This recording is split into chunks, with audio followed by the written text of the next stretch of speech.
Testing on YouTube. Testing on YouTube.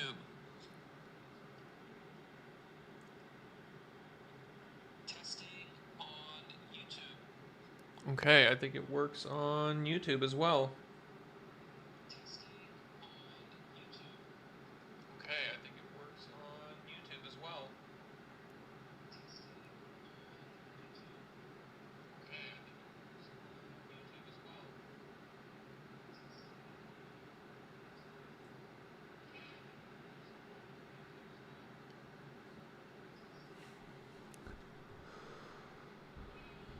How's it going, Victoria? And thank you for your support and encouragement. How's it going, Victoria? And thank you.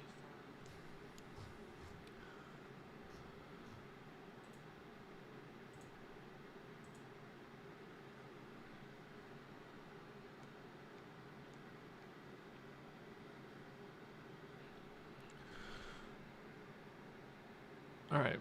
We just need to wait. How's it going, Sarah?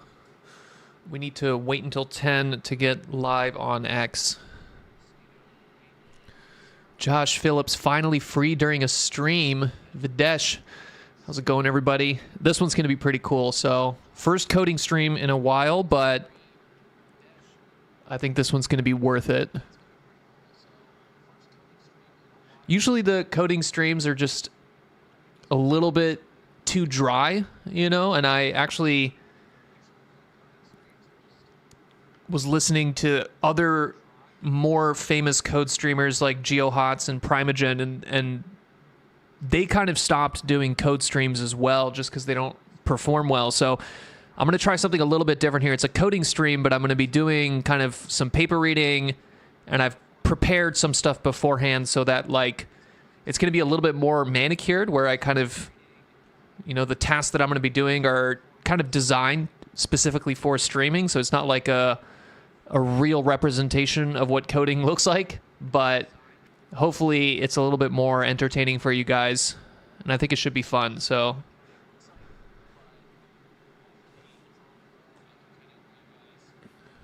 all right, 10 a.m. Let's see if it's live on X.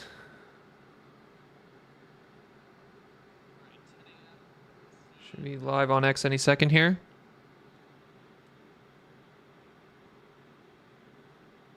Come on.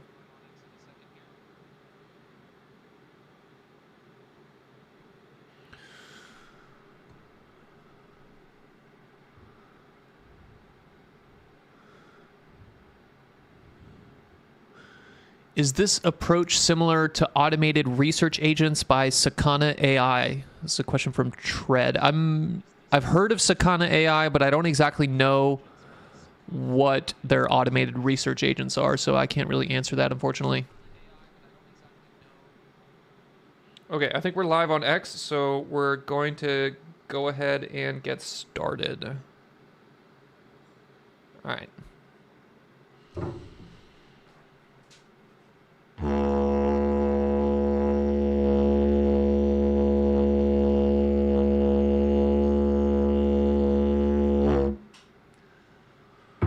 All right, welcome everybody to another Hoopo stream.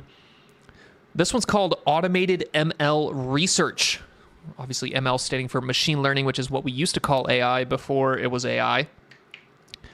And I'm going to set the context here a little bit because this is going to get kind of intricate. All right, so first thing I want to introduce here is what's known as the ArcAGI challenge. So the ArcAGI challenge is a competition, a benchmark for reasoning, right? So you could think of it kind of like the MNIST of reasoning. And it consists of receiving a bunch of these little input grids, right? This is one input grid, and then this is the answer input grid. Right, so you have the input and the output. You have an input and the output. Then you get an input, and then the challenge is to create the output, right? So this one seems pretty obvious, where you have these little pink rectangle things, and then you fill in the missing rectangle pixel with the color yellow, right? So these type of little reasoning challenges are pretty easy for humans because we have a very strong visual reasoning bias from just millions of years of evolution and living in three-dimensional space. But these things are actually very complicated for the AIs that exist right now, right? So this is the task that I'm going to be focusing on, right? And I'm not focusing on this task because I think that this task is the end-all be-all or because I think this task is going to drastically help humanity. This is, like I said, this is the MNIST. To me, the point of using ArcAGI is that it's something relatively simple. The data set is quite small, and you can show and compare your performance of your specific approach to other people's approach. So that's the whole point of using this, is basically the reason you would use any other benchmark. Okay. So what is my hypothesis with automated ML research as an approach for this task? And I'm going to start off with maybe this here. So this is a paper by Google DeepMind called Grandmaster Level Chess Without Search. And I'm not going to go through this paper, but the important thing to note here is that they trained a 270 million parameter transformer model, which is really small, right? Think about a lot of the language models we see now are 70 billion parameters. So this is a tiny little transformer with supervised learning on a data set of 10 million chess games. And it outperforms AlphaZero's policy and value networks without MCTS, right? So MCTS is this search.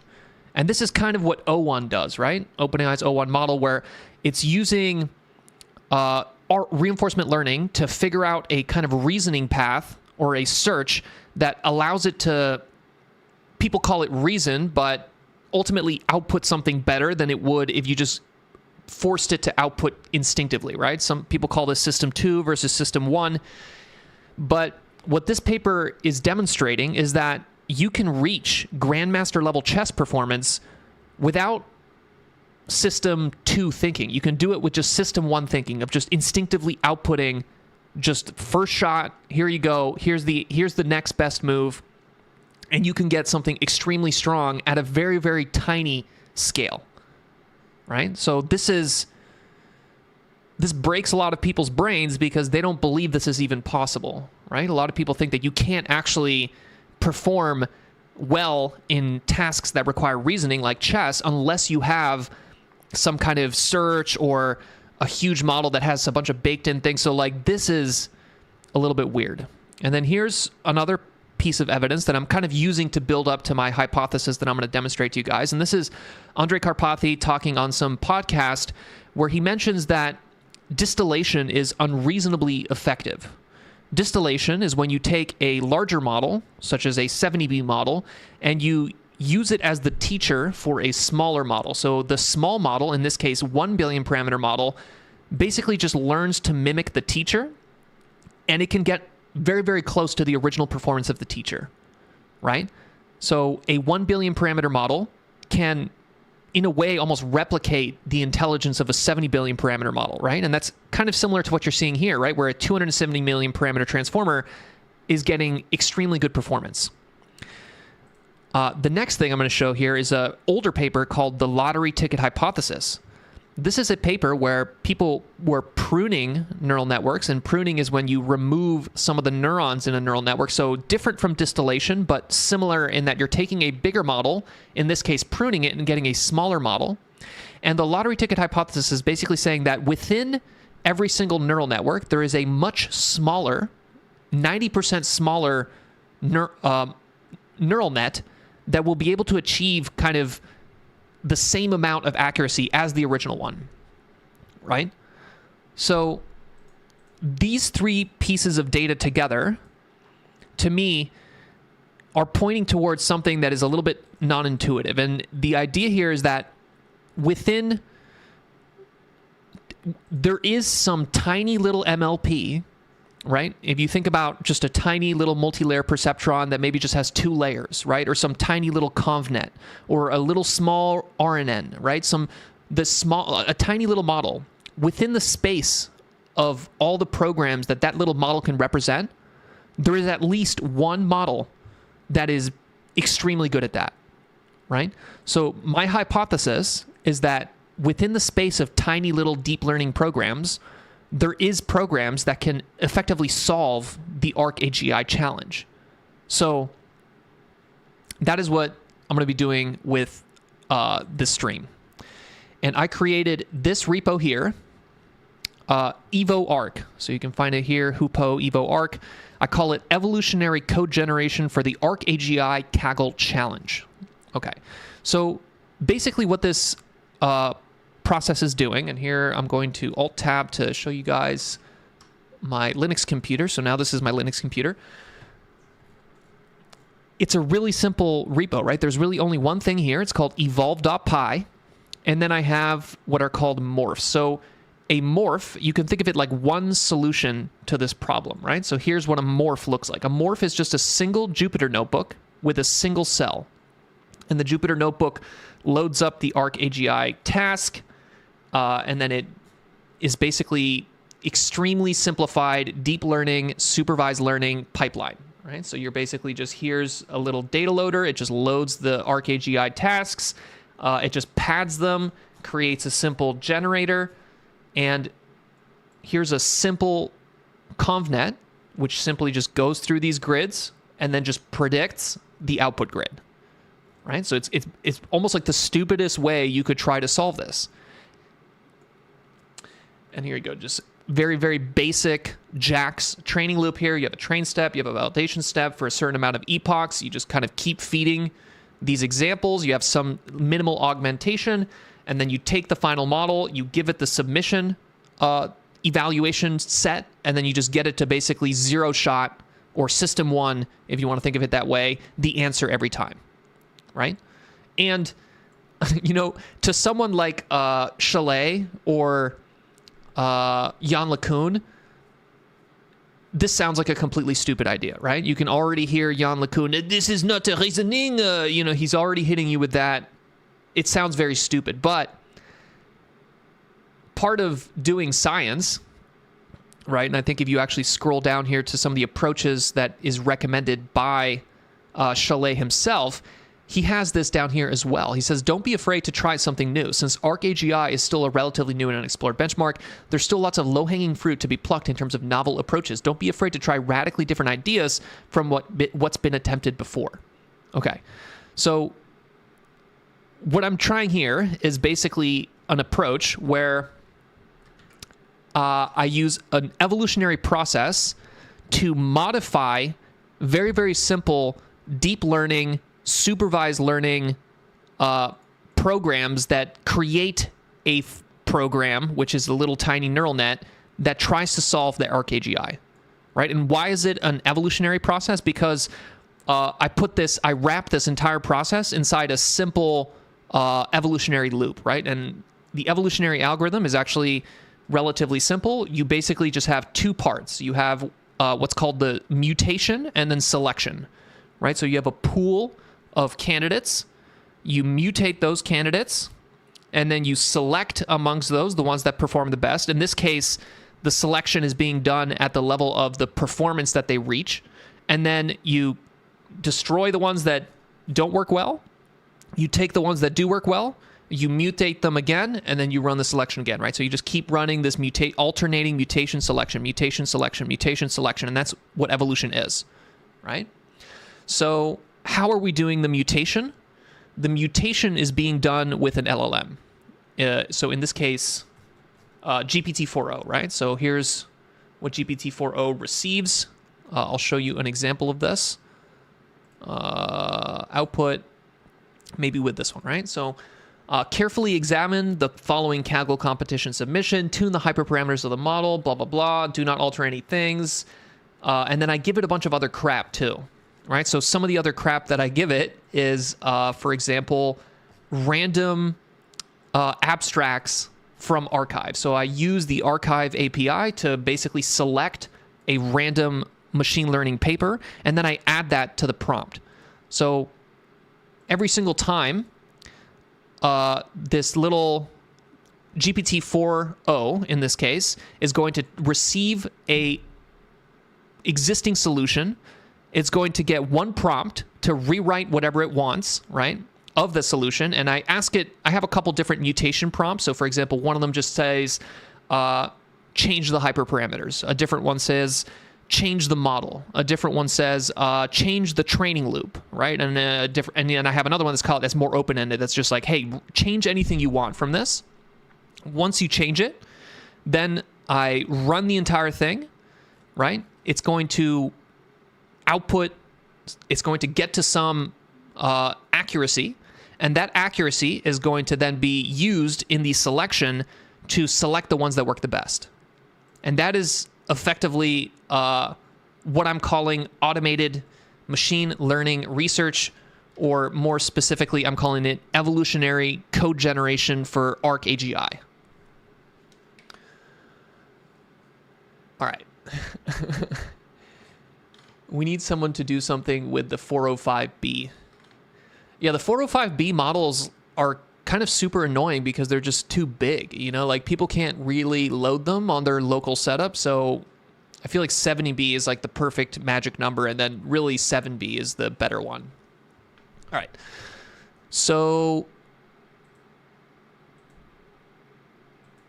I think I explained my hypothesis and maybe the general idea behind this repo. So now let's actually go ahead and maybe dive a little bit deeper into the actual code itself. All right.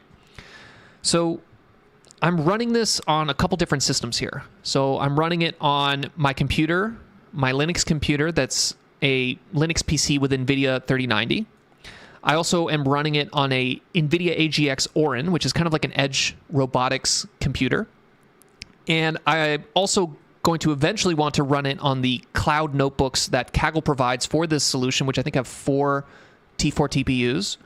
And then I also want to run it on a bigger GPU, in this case, a cloud instance with 1 H100. So why don't we go ahead and show what that's going to look like. All right, so now I'm back on my Linux computer, and I have here, this is my 3090, right? So you can see here, NVIDIA 3090. It's got about 24 gigs of RAM, or VRAM. But I also have my other computers pulled up here, right? So this is a AGX Orin, right? So you can see it's got about, I don't know how much VRAM the AGX Orin has. I think about 30 gigs, something like that. Okay. And then here, I'm going to log into the big machine. So in order to do that, I'm going to use Lambda Labs here. They don't actually sponsor me, so I think you do launch instance. Which one do I want here? I don't want one of these like $23 an hour ones. Those kind of give me anxiety because they're so expensive. How about this one right here? 1X H100 with 80 gigabytes of VRAM. So I'm going to click on that one. Utah is fine. And I want to create a new file system. This new file system, I'm going to call it Evo Arc. Create file system. Okay. And that's going to go ahead and launch instance. I agree. I'm not going to farm Bitcoin on this. Okay, so that's going to go ahead and get started. But while that's going, unfortunately, because during the stream, I can't run the evolutionary process on this computer, because if I try to run it on this computer, it just explodes, right? Because I'm like simultaneously streaming this computer to 4 other type of things. So there's already so much shit running on this computer that I can't really run it on that. That's why I'm going to be SSHing into these 2 other machines and running on that. Okay. So here's the basic workflow here, is that you clone this repo, right? So now we're inside this repo, inside my ARM computer, right? We're going to git pull, clear. All right, so you can see that's the repo right there, right? And this one already has the API keys, but if you wanted to run this yourself, you got to put in the API keys for whatever model you're going to use. You got to pip install a couple different things. The archive module, also weights and biases, WANB just for logging, and NB format, which is for like notebooks.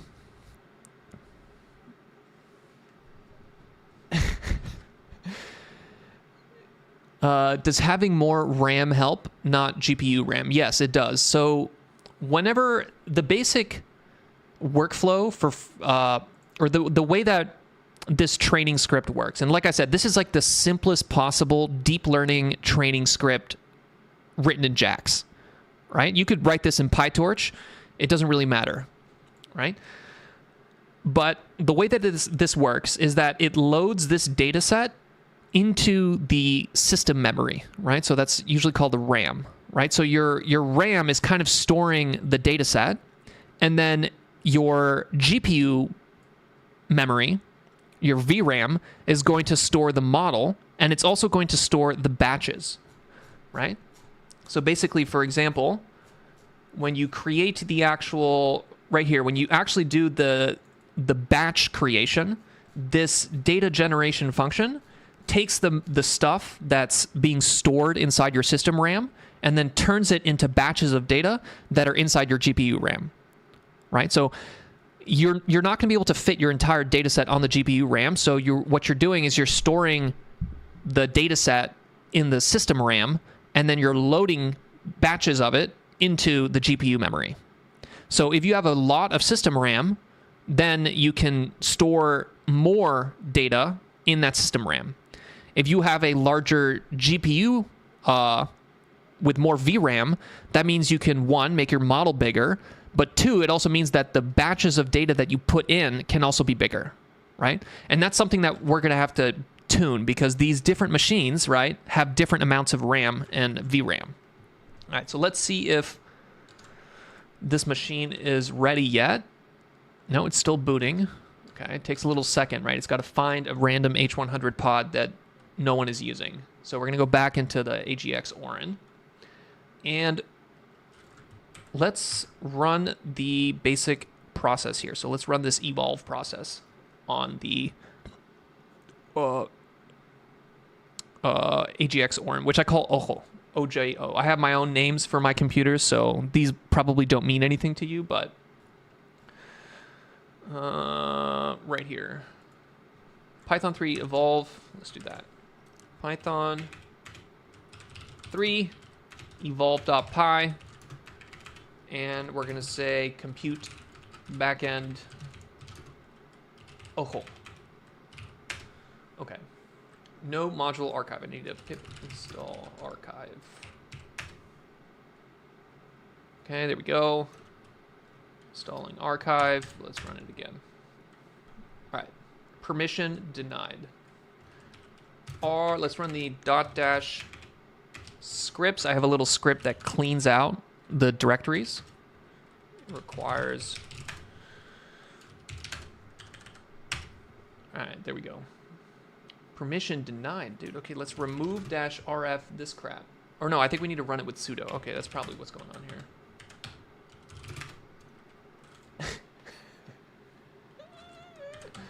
But now we need to sudo pip install.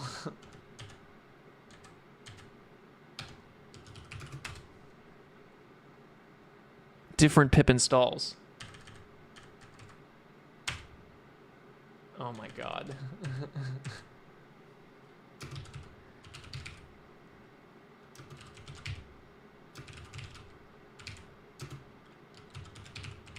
I'm just gonna preemptively install all the bunch of other shit too.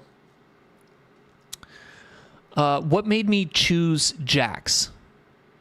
Okay. So the reason I chose JAX is because I think JAX is the most flexible in terms of solution space, right? So if you think about the space of all possible machine learning, supervised learning, training scripts that you can represent inside a single Jupyter notebook with a couple hundred lines of Python code, right? I think if you're using JAX, the space of programs that can represent is a little bit bigger and a little bit more flexible than the space of programs that if you were doing PyTorch, right? I think that the kind of the functional pattern and the more flexible way of designing any kind of differentiable algorithm within JAX means that the space of all possible programs is a little bit wider. And because of that, it means that whenever you're using this evolutionary process to mutate and select and mutate and select and effectively just search through that space, you're hopefully going to run into the magical lottery ticket that we want, right? Because the whole point here is that the whole hypothesis of this approach is that within the space of all tiny little JAX programs that just do supervised learning on the ArcAGI task, there is at least one or some small subset of those that solve it entirely, right? That's the hypothesis. Okay. Sudo won't fix pip. I don't know if it did. Let's see if it did. OpenAI API key variable. Source bash rc.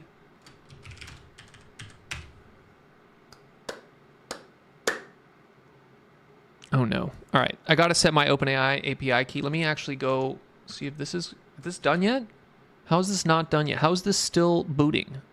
Come on. Ah, there we go. Okay, let's SSH into this so we can set up both systems. We can go like this. You do copy. I'm going to come here. SSH. That's totally fine. All right, we're here. We're inside the big one. So we can do NVIDIA SMI. There we go. That's the big computer. So you can see here, this is 80 gigs of VRAM. So we're chilling. All right, so now let's install all the stuff there. Let's do this. I'm gonna put that there. We're gonna be cloning into EvoArc. There you go. Installing.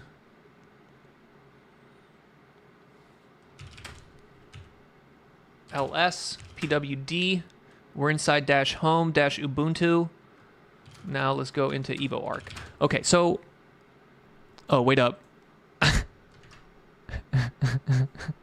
This is going to get confusing. All right, but I'm actually going to alt tab real quick here because I don't want to show you guys my API key. So while I copy the API keys onto these two different machines here, I'm going to alt tab on my other one so you can't actually see what's going on. All right. And here's another idea that I had is I'm going to simultaneously use the voice mode as a little stream buddy. So I'm going to open up voice mode here and I'm going to be talking to it, and that'll give you guys a little bit more entertainment as we sit here and we can ask voice mode what it thinks. What do you think about using evolutionary search to find a supervised learning? Evolutionary search can be a powerful approach for finding effective supervised learning models. It mimics the process of natural selection to iteratively improve a population of candidate models. By evaluating and selecting the best performing models in each generation, evolutionary search can explore a wide range of model architectures and hyperparameters. This method can be especially useful when the search space is too large or complex for exhaustive search or manual tuning. Do you think there exists a simple machine learning program, such as a multi-layer perceptron or a ConvNet or an RNN, that can solve the ArcAGI task? Or do you think that the space of possible programs that can be represented by such a simple program there is no program within that can solve the ArcAGI task? The ArcAGI task is quite challenging because it requires generalization, abstraction, and pattern recognition abilities that go beyond what simple machine learning models like a basic multi-layer perceptron, ConvNet, or RNN are typically capable of. These models, while powerful for specific tasks, might struggle with the diversity and complexity of problems presented in the ARC dataset. However, With the right combination of architectures, training techniques, and perhaps some form of meta-learning or neuroevolution, it's possible to develop more complex models that could perform well on the ARC AGI task. But finding a simple, one-size-fits-all solution is unlikely. What do you think about the lottery ticket hypothesis? The lottery ticket hypothesis is a fascinating idea in the field of deep learning. It suggests that within large neural networks, there exist subnetworks or winning tickets that are capable of reaching comparable performance to the original network when trained in isolation from an early stage of training with the original initialization. This notion challenges the traditional view that bigger models and more parameters are always better. It also has implications for understanding network pruning and the efficiency of train. So I'm talking to OpenAI 01, or I don't think it's 01, I think it's 4.0 in the voice mode. Okay, but I'm finally past the notebooks, or the putting in the keys. All right, so I copy pasted my API keys in here, right? I just didn't want to show you. Oh, fuck. I guess that one screen was, let me Alt-Tab, close out of this real quick. All right. There we go. Okay, so I put in the API keys. So now we have my AGX Orin, which is my small robotic computer, and then I have the big computer in the cloud, the H100, and I have both of them running the evolutionary process, right? And you can see that they both start with a protomorph. A protomorph is like the original pool from which you're running your evolutionary algorithm, right? So they're both starting from just this very simple ConvNet example. And you can see here the first thing that they're going to do is they're going to mutate until they get the full amount of morphs or the size of the pool, right?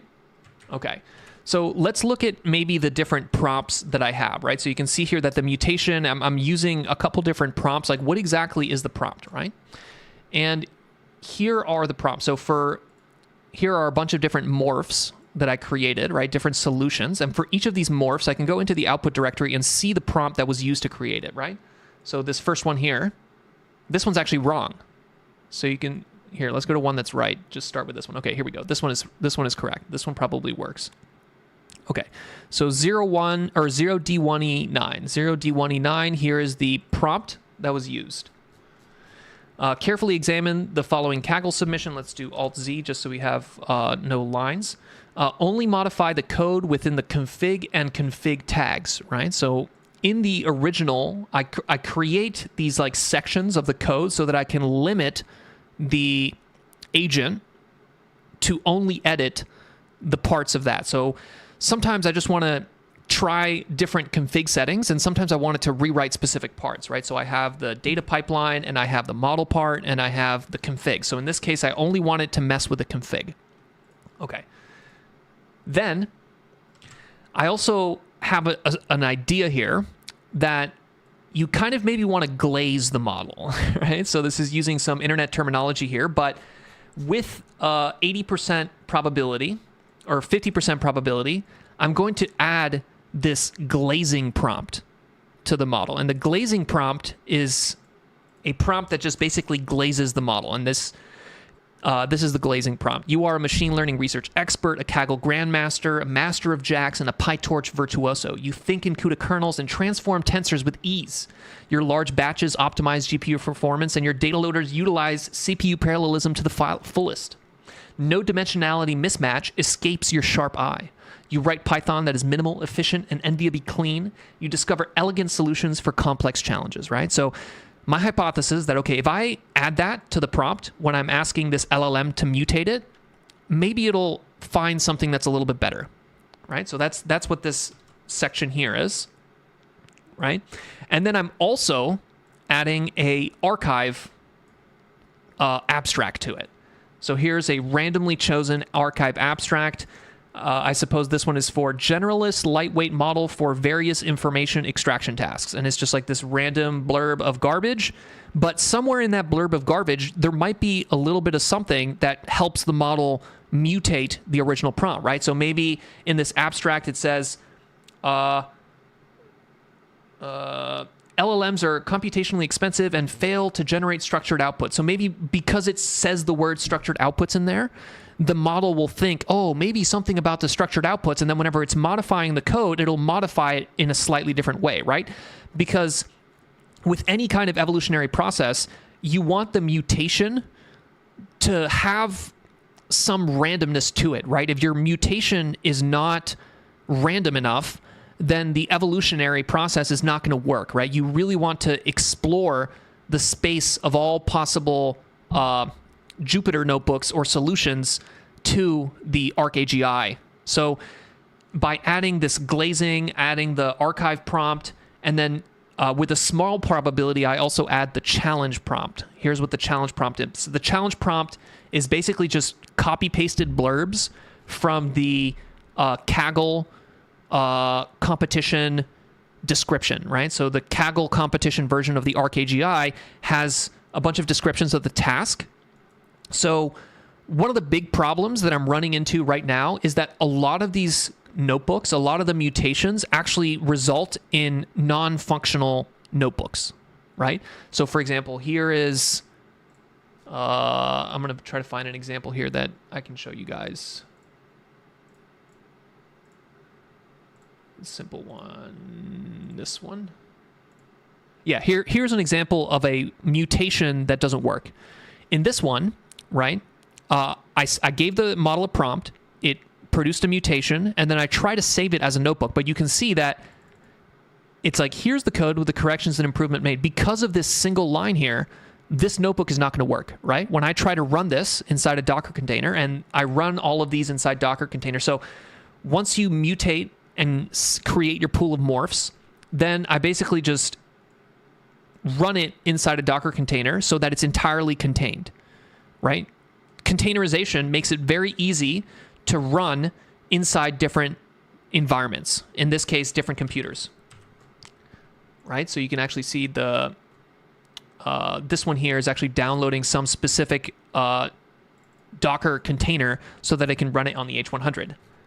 Right? And here in the Orin, I have a separate Docker container that is specific to the Orin. So by containerizing the running and evaluation of these Jupyter scripts, or morphs, as I call them, you can ensure that there's no dependency problems, right? Because if you didn't have this, it would just be way too hard, right? Fixing dependency problems is a big task, and the models just aren't that good yet. Right? And that's why I'm really constraining this search space a lot, right? So why am I giving it JAX as a dependency, right? Why am I already have these paths to specific things and the actual solution output? I'm not asking it to modify the solution output code, right? I'm only asking it to modify very specific sections of the code, because what I found is that it's just, the models just aren't good enough to create a full training script on the first shot, right? So I basically give it the skeleton of a training script, and then I ask it to just generate sections of that, right? Regenerate specific parts.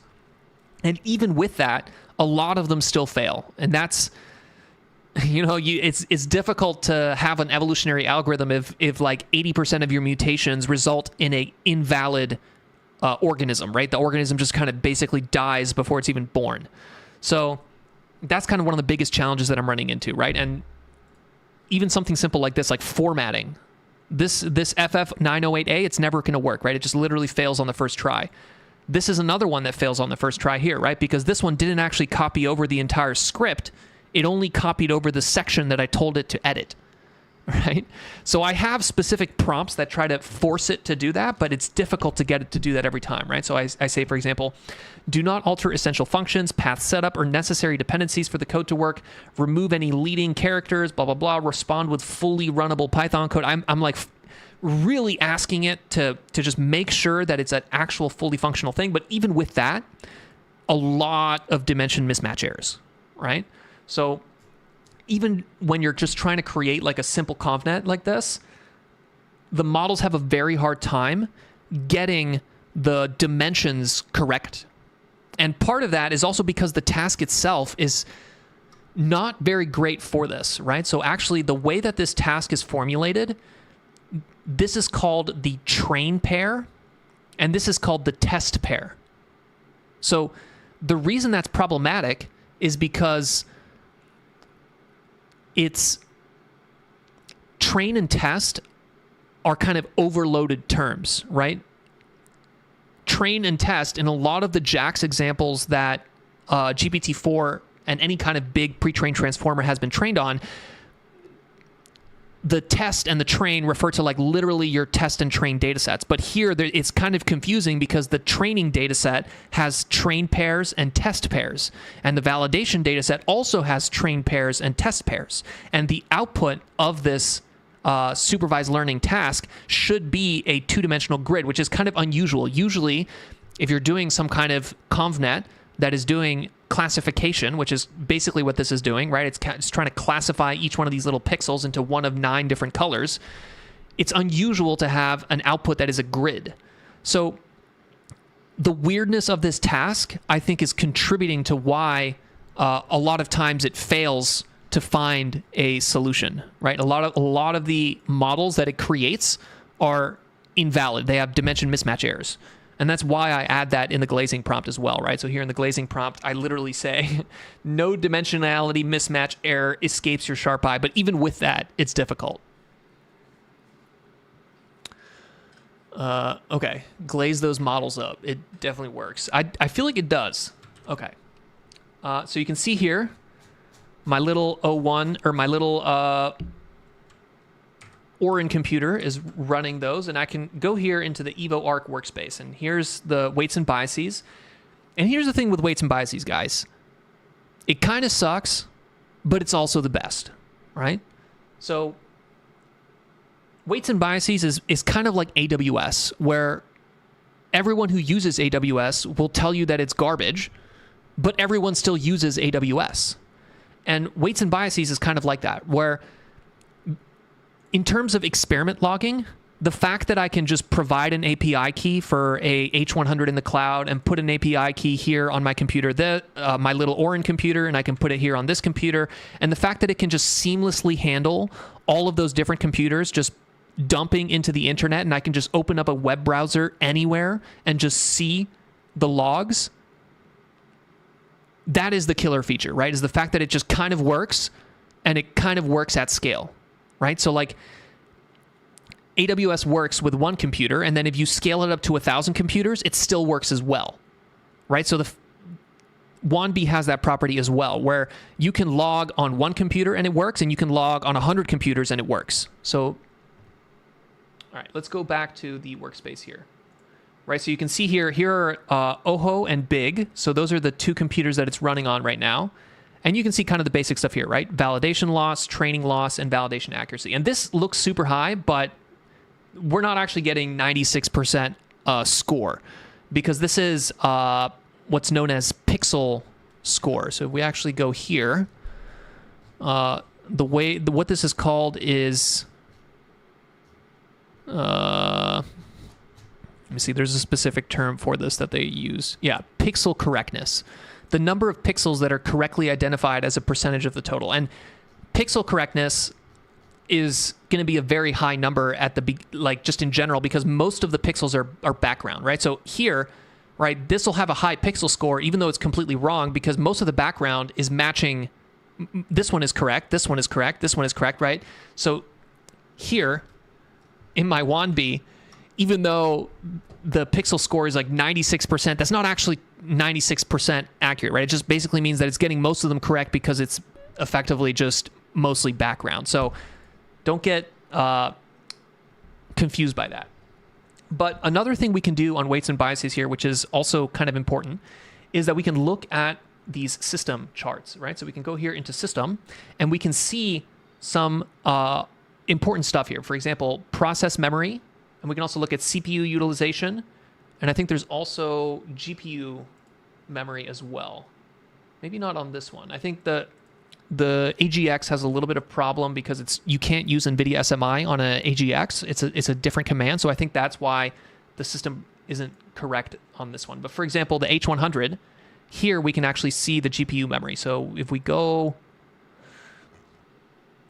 right here, GPU memory allocated, 80%. So we know that we can actually probably increase the batch size or increase the model size on our H100 node. Let's go back.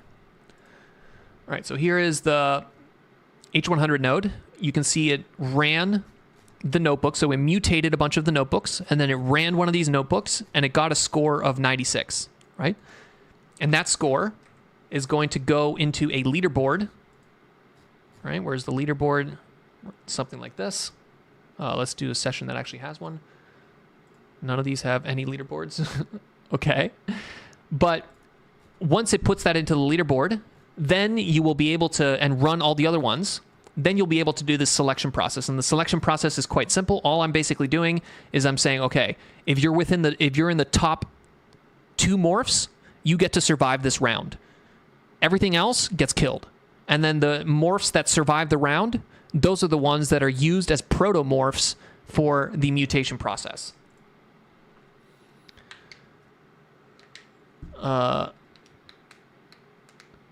Use pip install nvitop and then use nvitop. There is a good these fucking permission denied errors, dude. So much crap. Sudo chmod 777 star. You never want to run that, but in this case, I'm going to run it because what that does is it basically just free permissions for everything. But that's also the advantage of using a cloud instance like this, where this isn't a real computer, right? Like this is probably a container inside a container, inside a container, inside a container, inside a container. So like the state of this, I can just throw away, right? And that's kind of what's convenient about these computers. You don't need to necessarily worry about super next level security kind of stuff because it doesn't matter. It's disposable. It's like a snake skin that you just shed. Okay, so let's rerun it again. And in this case, let's run the clean script just to clean out the logs and the output, and let's run it again. And let's do a little bit of a bigger search space. So here in the evolutionary, we're going to go number of rounds, number of morphs. Let's change num morphs to... Actually, you know what? That's probably fine. Let's just keep that. Okay.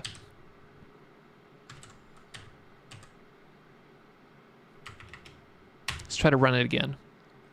All right. So round 0, it starts with a CNN. It's going to mutate. It's going to run those. Okay.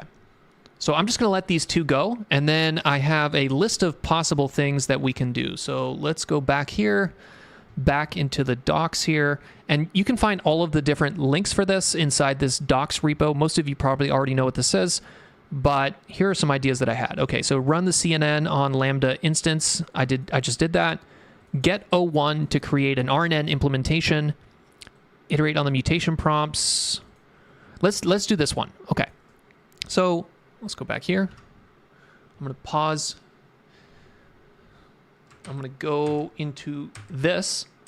And I have a basic version, a basic morph, what I'm calling this base.atom, right? So you can see this is like the simplest possible script that I could come up with, right? It's literally just loading the data. It pads it, so all the grids are the same size and there's the same number of training pairs. I have some basic augmentation where I think I have 3 different types of augmentation here. I have spatial symmetry, right? So because it's a grid, it's a 2-dimensional grid, that means that any flip of that, so flipping the grid left and right, flipping the grid up and down, rotating the grid by 90, and rotating the grid by 270, all of those should be valid augmentations, right? One way to think about this is that in images, right, if you're training an image classifier, an image of a cat is still an image of a cat if you flip it left to right or flip it upside down. So I think that also applies to this, right, where I don't know for sure, right, I haven't really like gone super deep on the ArcAGI itself, but it seems to me like every single example, if you rotate it 90 degrees, as long as you rotate all the other ones 90 degrees, it should also work. Okay, so that's one type of augmentation. Then I also do the order augmentation. So order augmentation basically says that the order of these train examples doesn't matter. So if I gave you this one first and then I gave you this one, it would still be the same. You should output the same stuff, right? And because we're using a very simple supervised learning approach where you just receive everything and then you just output zero shot, first try, the answer, you're going to need a bunch of augmentation because there really isn't that much data. So I have order augmentation, I have spatial augmentation, and then I think the last one I have is color augmentation. Okay, so here we go. This is color augmentation. It basically says that I can change this to pink and then change all these to yellow, and it should be the same as long as I have the same colors as the original one for the whole thing, right? So spatial augmentation, color augmentation, and order augmentation. Those are the three basic type of augmentations that I have. And then I have the data loader, and then here is the part that I want the model to implement, right? So I lay it out in kind of the simplest possible way. I say, okay, you're going to need an init params function. You're going to need a model function. Here's the exact inputs that your model's going to have. And I even put a little, I copy paste a couple sentences here that hopefully allow the agent to more effectively design a model function, right? I don't want to constrain the search space too much, but as I was saying before, because the models just produce so many incorrect answers, I need more text, more tokens that hopefully constrain the search space a little bit. Okay, then you have some loss function, then you have some accuracy function, and some prediction function. Okay, so I'm going to copy this. Ooh, uh-oh. Go back, dev, evo arc, code dot. All right, close out. Let's go back to base atom. We're going to control A, control copy. Then I'm going to go here, and I'm going to use my precious O1 preview and say implement the model section of this notebook using the simplest possible RNN. Okay.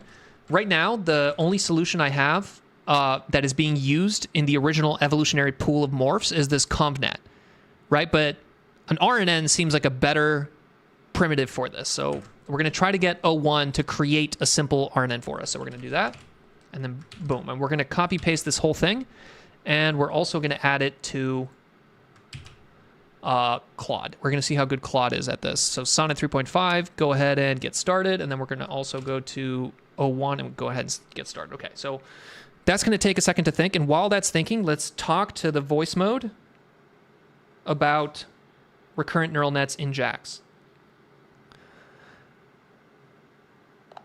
Talk to me about how to properly implement a recurrent neural network in JAX. What are the important parts of the design, and what should we be looking out for when creating a simple recurrent neural network in JAX? Implementing a recurrent neural network, RNN, in JAX involves several important steps. Here are the key parts of the design and things to look out for. 1. Model definition. Define the RNN cell. In JAX, you can use simple functions or more structured approaches with libraries like Flax or Haiku. An RNN cell typically consists of a function that takes an input and a hidden state, and returns an output and a new hidden state. You'll need to initialize the hidden state. This state should match the size expected by your RNN cell and can be a vector of zeros. Unroll the RNN. RNNs process sequences, so you'll need to unroll your RNN over the input sequence. This means iterating over each time step in your input and applying the RNN cell. Loss calculation. Define a loss function to measure how well your RNN is performing. For sequence prediction tasks, this could be the mean squared error or cross-entropy loss, depending on your output. Training loop. Set up a training loop to update your model's weights. Use JAX's grad function to compute gradients and an optimizer Okay, like thank you. SGD Stop. or Adam to... All right, so now that ranted a little bit, O1 got finished, and this got finished as well. So we're going to come here, and we're going to create two base notebooks. So we're going to copy the base Atom notebook, and we're going to make two copies of this. And we're going to call this one RNN 01, and we're going to call this one RNN Sonnet. Okay. And I can almost bet you money that these are probably not going to work on the first try, which is something that I was kind of running into. So we're going to copy all this model code, and then we're going to go into the RNN01, and we're going to replace the model code, this like kind of dummy model code, with the O1 implementation. Bam. Save. And then we're going to do the same thing with the sonnet.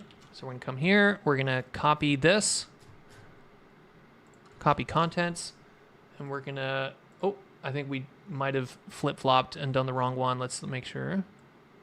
Come down here. All right, there we go. Replace the model. Actually, make sure that we don't get rid of the model tags here.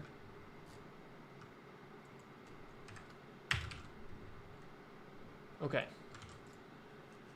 RNN01, RNN sonnet.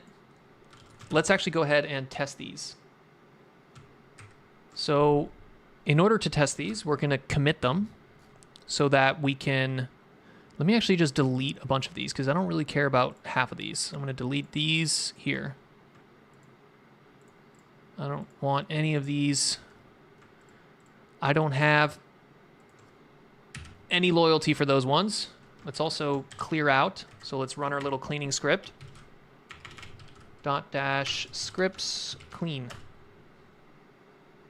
I've got to think about which password this is. There's like 50 different passwords because I have 50 different computers. Okay. All right. Let's do this. We'll commit both of these. We're going to say RNNs. We're going to commit sync changes. And so we're still getting these fucking permission denied errors. So annoying. There's like there's sudo within somewhere that is like causing mistakes. All right, we're going to git pull. So we're on the H100 instance right here. All right. And then we're going to do .-scripts test. And we want to test on big. And we want to test RNN01. Okay, so we're going to just test this specific implementation. So you can see it's going to set up the Docker container. It's going to install the dependencies that it needs, right? And it's doing this from scratch every time. You can create Docker containers that already have all this shit installed, but it's kind of more annoying to do that, right? It's almost less annoying to just have a Docker container, and then within that Docker container, there's a script that has all the pip dependencies that you want, so that every time you run it, it basically pip installs everything. And yeah, it is kind of annoying because it basically has to re-download everything and then reinstall everything, but it happens so fast that it doesn't really matter. So that's what I'm doing here, right?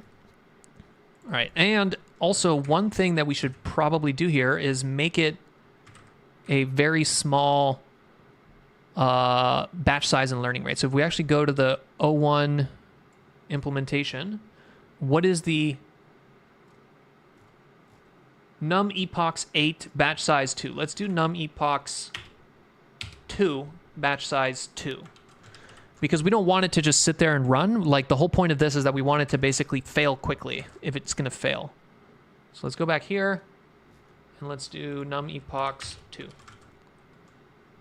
4 less epochs sync. Okay. I'm trying to see if you guys have any questions here. Try using -- verbose in the prompt. What do you mean?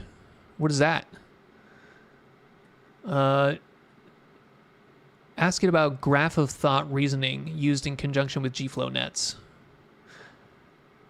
I'm sure that it occasionally pulls up an abstract for something that has graph neural nets, but I feel like even if you tell the model to implement, even if you tell GPT-4o to write a graph neural net, like, I don't know if it's going to be able to do that, right? That's why I'm trying to limit the search space to things that I know it can implement on the first shot, right? Because can it implement a convnet on the first shot? Yes. Can it implement like a full transformer on the full shot? Probably not. So this is still running. Let's get pull on here. Let's clear. Let's run this clean. And let's test scripts test, and we're going to be testing on the OHO backend, and we want to test, let's test the Sonnet implementation. Okay. So right now we're testing the O1 implementation of an RNN on the H100, and we're testing the Sonnet implementation of an RNN on our ARM computer. And you can see the ARM computer runs a little bit slower. So, and you can actually here, let's actually do this. Control-Alt-T, just because Emily was asking about it. Let's make this big here. Let's SSH into our ARM.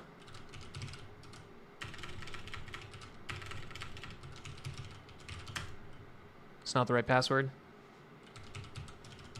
Oh my god, I'm getting it wrong again.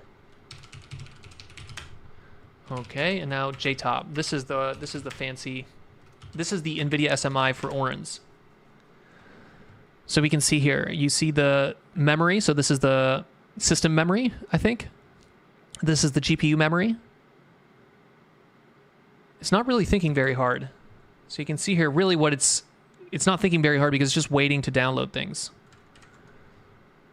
But as soon as it starts running the Jupyter Notebook, you'll see the GPU memory here spike up. And we can actually do the same thing with the other instance here. So let's go back here. Let's copy this. Let's go back here. Let's do SSH into that.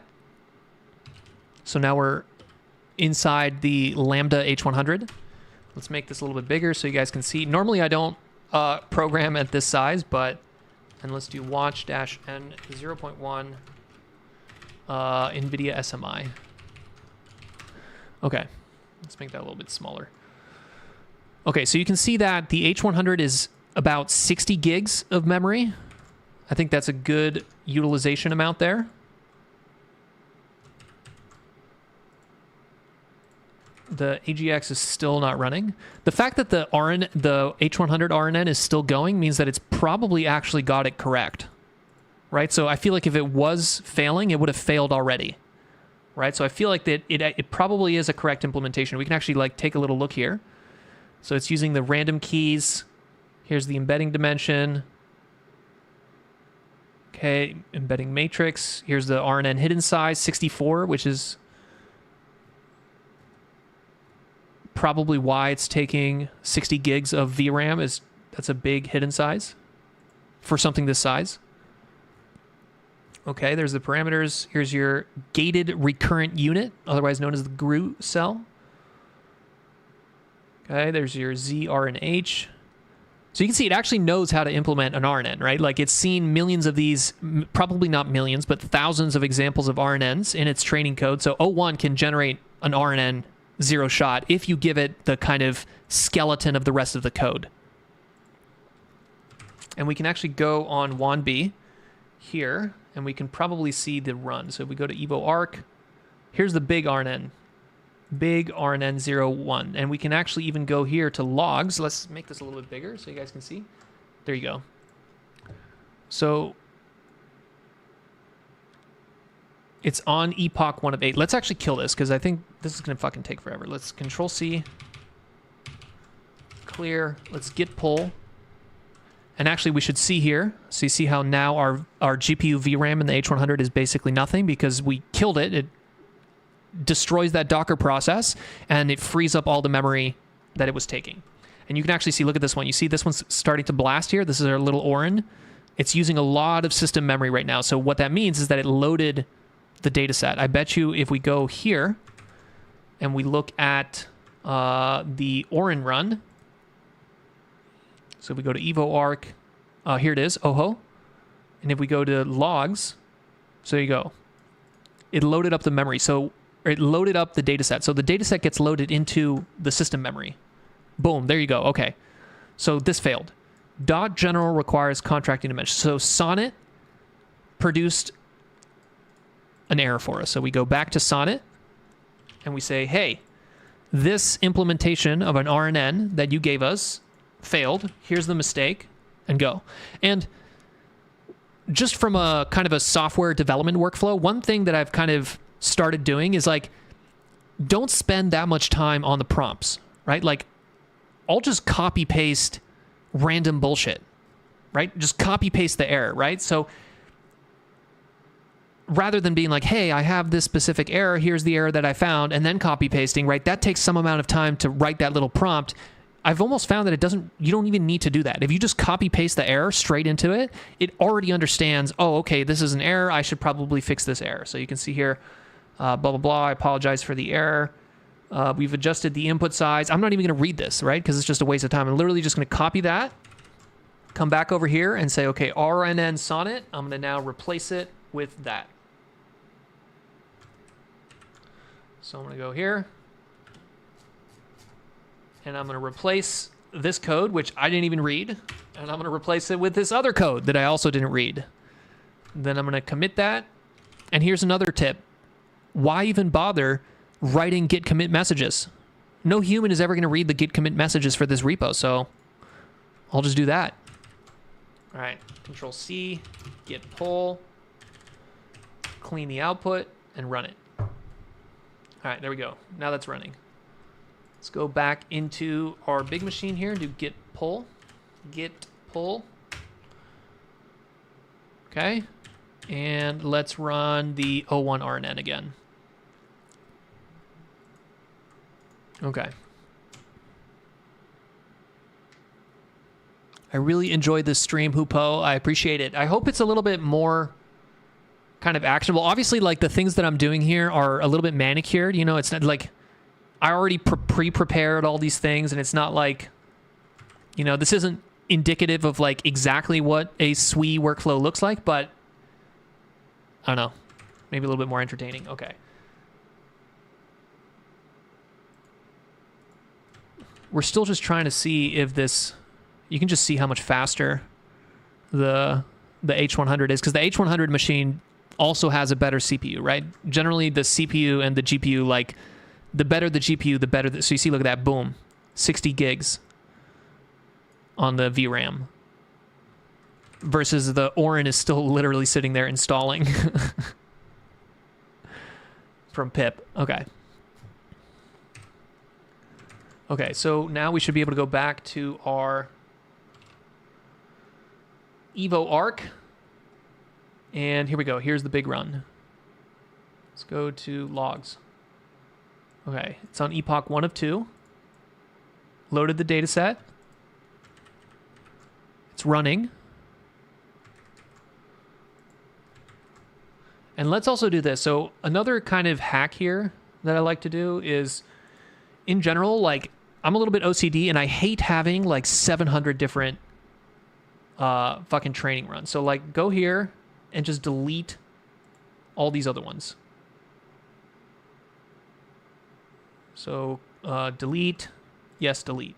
Okay. Because I hate like cluttering my space with those.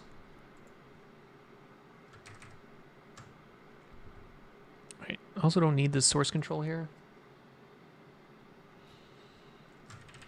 All right, well, that's running. Let's Alt-Tab and figure out something else to do in the meantime. Okay. Get 01 to create an RN implementation. That's what we're doing. We're testing it. Next thing, read through technical guides, add Claude API as an agent, use voice mode with a tripod as a Steam buddy. That's what I'm doing as well. Why don't we try to iterate on these mutation prompts? Because I feel like this is kind of one of the biggest issues that we have right now. Okay. So let's go back to our computer. And we have some mutation prompts here, okay? So let's just try one of these, right? So let's try mutating the base atom. So we're going to say Python mutate, and let me make sure I have the right morph and then mutation. So let's do morph, and let's try to mutate the base.atom. And the mutation we want to use, let's try this one, the open-ended.txt. Or what about rewrite model? Rewrite, what did I call it? Rewrite _ model. Okay. What is it not like?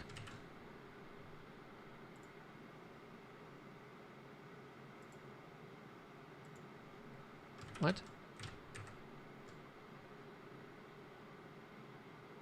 Python 3? Unrecognized args? Let's try to maybe put them in little quotation strings here. Is it actually called dash dash mutation dash dash morph? Yeah, I mean, that should work. That should work. What? What?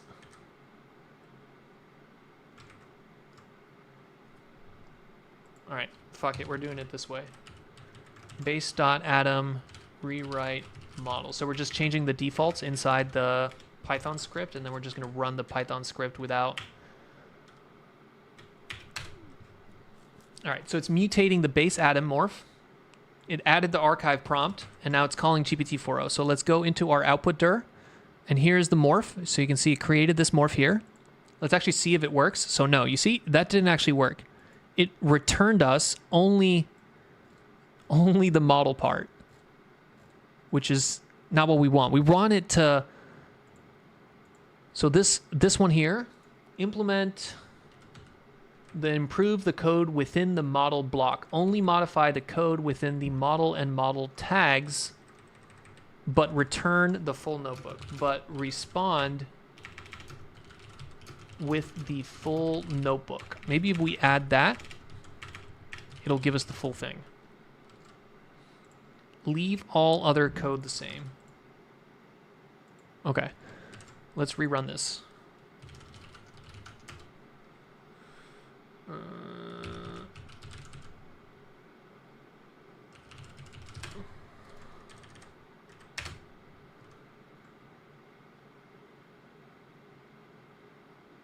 All right, calling GPT-4o.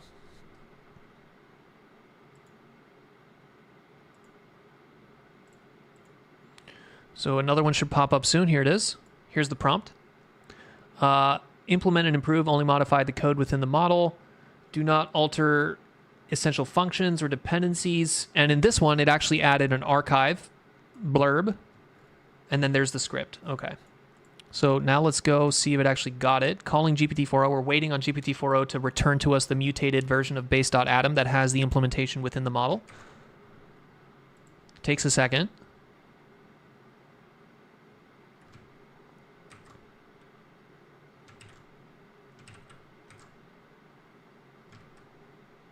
Okay, there we go. Welcome 96.7 DC2. So let's go to 96.7 DC2. There you go. We fixed it. All right, so we fixed our mutation prompt, and you can see that now this is correct, right? Before it was just only giving us the model block, which we don't actually want because we can't actually run that. But now it's giving us the full notebook with, let's see if it actually implemented the model part. Okay, here we go. It implemented the model part. What did it do? A W1, W2, it concatenates everything and it reshapes. Okay, so this is basically a multi-layer perceptron, which is fine. It's just the world's tiniest and shittiest multi-layer perceptron. And like I said, I feel like part of the, like, you know, if Francois Chalet was in this room, he would be like, this is never going to work. There is no multi-layer perceptron that you could train with supervised learning on the augmented tasks that solves the ArcAGI, right? Like pretty much anybody that is educated on this is going to tell you that the space of possible little tiny MLPs that try to solve this, there is no MLP that tries to solve that. But my hypothesis is that there is one. There is somewhere out there in the world, there is a tiny little, like 10 million parameter multi-layer perceptron that is a grandmaster level at chess. And that sounds kind of stupid and kind of crazy, but like, that's my kind of stupid and crazy idea. And like, I think this is also, maybe this is like, here's a little rant incoming, is that what is the purpose of a human once you have AIs that can do automated ML research, right? Like, where does a human fit in once you're in a world where all of the scientific research is being done by AIs that are way more intelligent than the human?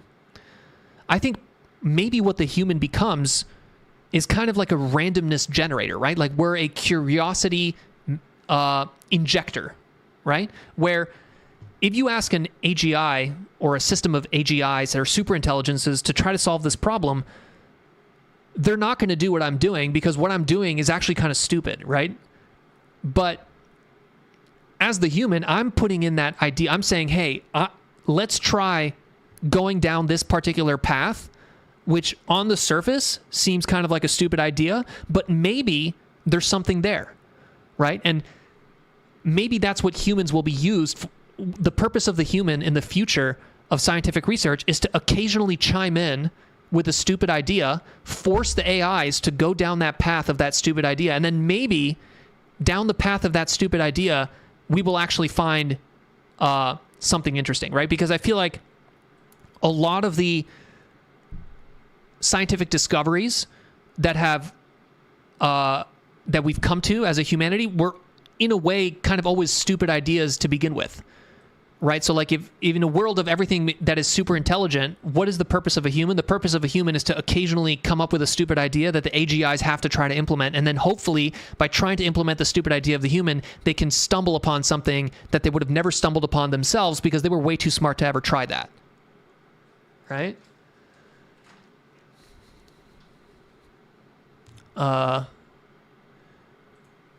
I just joined. Can you quickly explain what you're doing? I'm using a evolutionary loop, which is basically alternating mutation and selection rounds to filter through mutations of a very simple supervised learning approach to the ArcAGI challenge. Right? So I basically have a very, very simple notebook that just has like your standard supervised learning. Okay, here's the data set, here's the input, and then you just try to directly predict the output grid. So there's no reasoning going on, right? It's like entirely system one, just 2015 level deep learning, where you just, here's the input and you just output the grid, and if you get it correct, you get it correct. If you don't, you have no idea why not, right? And I'm using an agent, GPT-4o, to basically, I give it this notebook and I ask it, hey, can you generate a variant of this notebook, right? Change some of the hyperparameters, use a different model. Here's an archive abstract, right? Take that archive abstract and then use that to change something in this. And then I run it inside a Docker container and it gets some score. And then I use that score to filter or select through them, and then I mutate the ones that are the good ones. That's the basic flow, right? So how do I describe this? I came up with a way to describe maybe what I'm doing. I'm doing agent fuzzy search over not fuzzy programs, or agent guided diffusion in code space, right? So why is it diffusion? It's not diffusion in the sense that I'm actually using a diffusion model, but like kind of what you can think I'm doing is I'm taking one specific implementation and I'm kind of changing it step by step by step by step by step. So it's like the part of diffusion that is diffusion-y, or the part of diffusion that I'm trying to make an analogy to here is this idea of kind of iteratively changing something, moving something from the distribution of solutions that don't work to the distribution of solutions that do work by slowly changing little pieces of it piece by piece, right? Except I'm not using a diffusion model. I'm using a literally GPT-4o to change little parts of the script. Okay, let me see. I need to zoom in. I can't read your guys' questions. They're just too tiny. Oh, nope, this one. Do you know what is the pixel-wise accuracy if you return the input image? It would be nice to know what it is as a baseline. I don't know what the baseline is. It's probably close to what we have. So if we go back to this, here we go. Oh, this one finished. Runs. Overview. Workspace. This one. This one failed. What did it fail?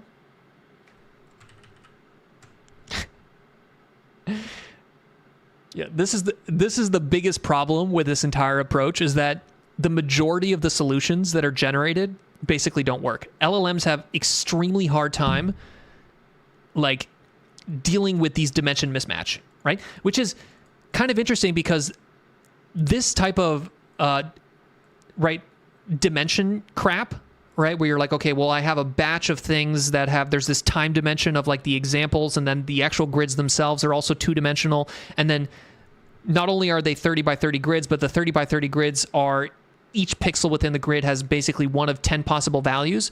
So this type of like almost spatial reasoning is very difficult for LLMs. And like whenever you ask an LLM to make an RNN implementation, a lot of times it just ends up with this. So this is now the second time that Sonnet has produced a incorrect solution to this. So now we're going to try to use O1 to fix the implementation of Sonnet's RNN. So we have Sonnet's RNN, and we're going to come here, and we're going to open up a new tab here, new chat, and we're going to say, we're not even going to give it very much context. We're just going to copy paste that error, and then we're going to copy paste the notebook, specifically RNN Sonnet.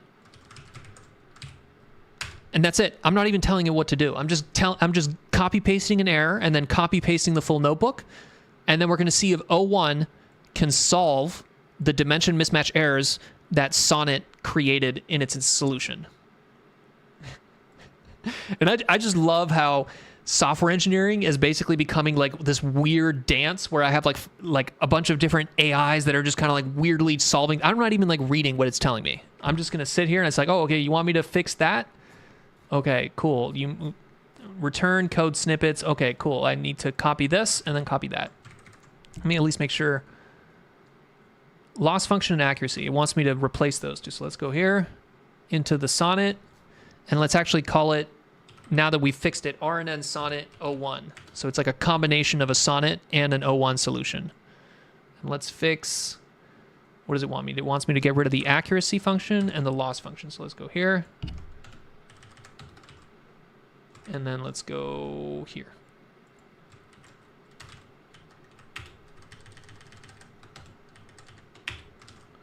Okay, now we will, what are the changes? We want to add that change. We want to add that, and add that. Those are the three changes. Boom, commit, sync changes. And I'll just mention this again, right? But like right there, what you just saw me do is actually not good software engineering, right? A good software engineer, every time you push a commit, you write a good, clean commit message, right? But why do you write a good, clean commit message? Because at some point, some other human is going to be looking at your repo, and if you don't have good commit messages, they're not going to understand what the fuck is going on, which means that it's going to be difficult for them to debug the your program, right? But that's not the medium in which we're operating anymore, right? We're now operating in a world where your code is almost never going to be read by another human. It's almost always just going to be read by some AI. And the AI doesn't really care if you have good commit messages because it can just read the entire, like it can see all of the context, right? So rather than spending an extra 10 seconds thinking here, okay, what's a good commit message? Okay, let me write that commit message. That's 10 seconds that I save by just writing a bullshit commit message, such as ASD, because that's just what my hand is on, and then just hitting send. So one thing that I'm kind of constantly doing nowadays is I'm constantly reevaluating all these best practices that I learned as a software engineer and thinking about, okay, are those actually valid anymore, right? And I'm starting to realize that a lot of them aren't, you know? Yeah, exactly. And here's another one, right? So I was actually listening to, I think it's the Cohere guy, YouTube Cohere founder. This guy, yeah. So in this talk, right, this guy's a really smart dude, and he's like sitting there, he's talking to the MLST guy, and at one point, he's talking about being an effective leader, right? And he's saying that, okay, he played a lot of video games as a kid, and one thing that you learn from video games, especially kind of competitive multiplayer video games, is the correct amount of communication, right? So you don't want to over-communicate, and you don't want to under-communicate, right? You want to keep the comms clear. You don't want to just be talking constantly about what you're doing, because then the other people on your team are going to get confused, right? And he's like, okay, and the same way that you don't want to over-communicate or under-communicate, when you're inside a startup, you also don't want to over-communicate and under-communicate, right? And a lot of people have this issue with Slack, right? Where Slack kind of just gets filled with so much crap that they spend all their day just reading Slack messages and not actually doing work. But I don't think this is good advice anymore, right? Because pretty soon, we're going to go into a world where all of the communication is being managed by AIs. So I'm no longer talking to you directly. I am talking to your AI, and then your AI is going to filter what I'm saying and talk to you, right? So if there's an AI that's filtering what I'm saying and talking to you, the AI is the one that doesn't need to over-communicate or under-communicate. But at least from a game theory standpoint, I should over-communicate constantly, right? I should just copy-paste shit constantly into your Slack DMs, because there's going to be an AI that's filtering all of that and only finding the important information for you, right?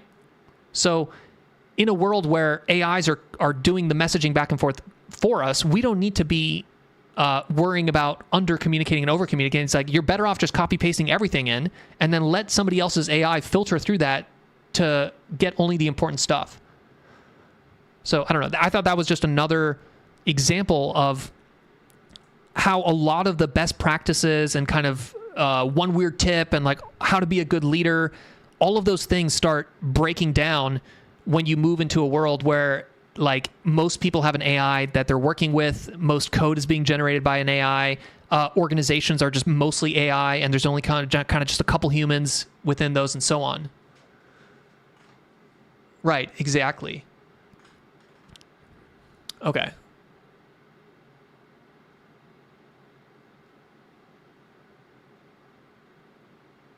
All right, let's go back to here. Let's see, what were we doing? We copy pasted the O1 solution into RNN Sonnet. So now let's go back into our, this one here, into our AGX ORAN. We're gonna pull. Okay, let's git stash, pull. Okay, scripts clean. Okay, and now let's run it again. So we're going to try the same thing. We're going to try to see if this RNN Sonnet, but now it's actually RNN Sonnet 01. So it's a combination of an RNN implementation that it was initially started by Sonnet and now finished by 01. Let's see if 01 was able to fix the bug. So we're going to run that and see if it works. Let's go back into the H100. Let's kind of see how it's doing over here by going into our WANDB. Inside our WANDB, we see that the big is still running. All right, we can see GPU memory errors, no GPU issues here. GPU power usage, okay, that's fine. GPU memory allocated percentage, it's about 80%. Does that match what we're seeing here? Yeah, it's about 60 gigabytes VRAM. That's fine.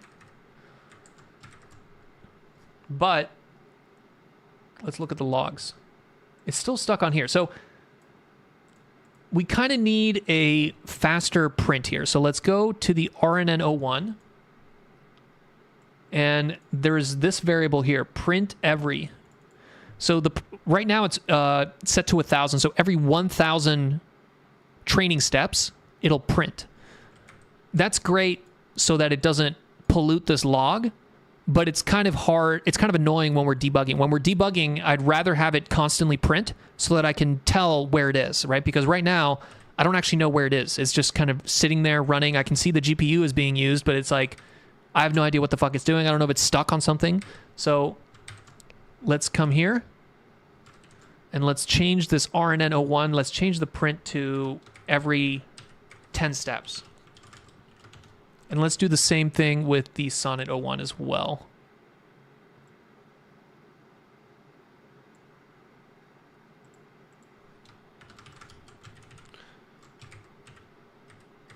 Okay. And we'll commit both of these as well. Commit.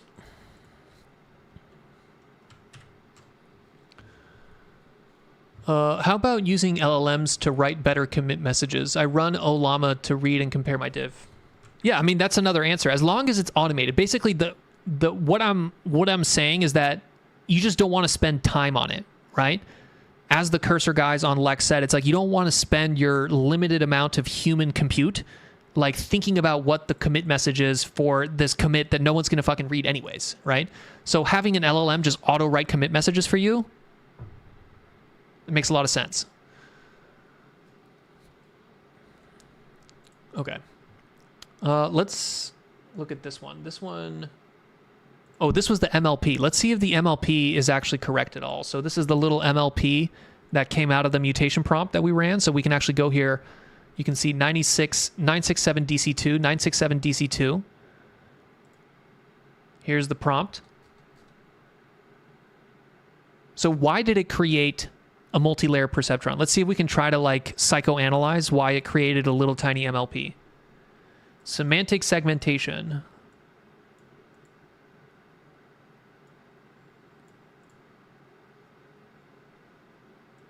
Unlabeled target. Okay, so like this is kind of completely unrelated. So the way that I actually pick a random archive is a little bit convoluted. So I have a text file here which has a bunch of random machine learning related words such as machine, network, reinforcement, vision, robot, even all you need, just because, you know, there's so many papers that have all you need written on there. And then I pick two of those and I use those to search archive.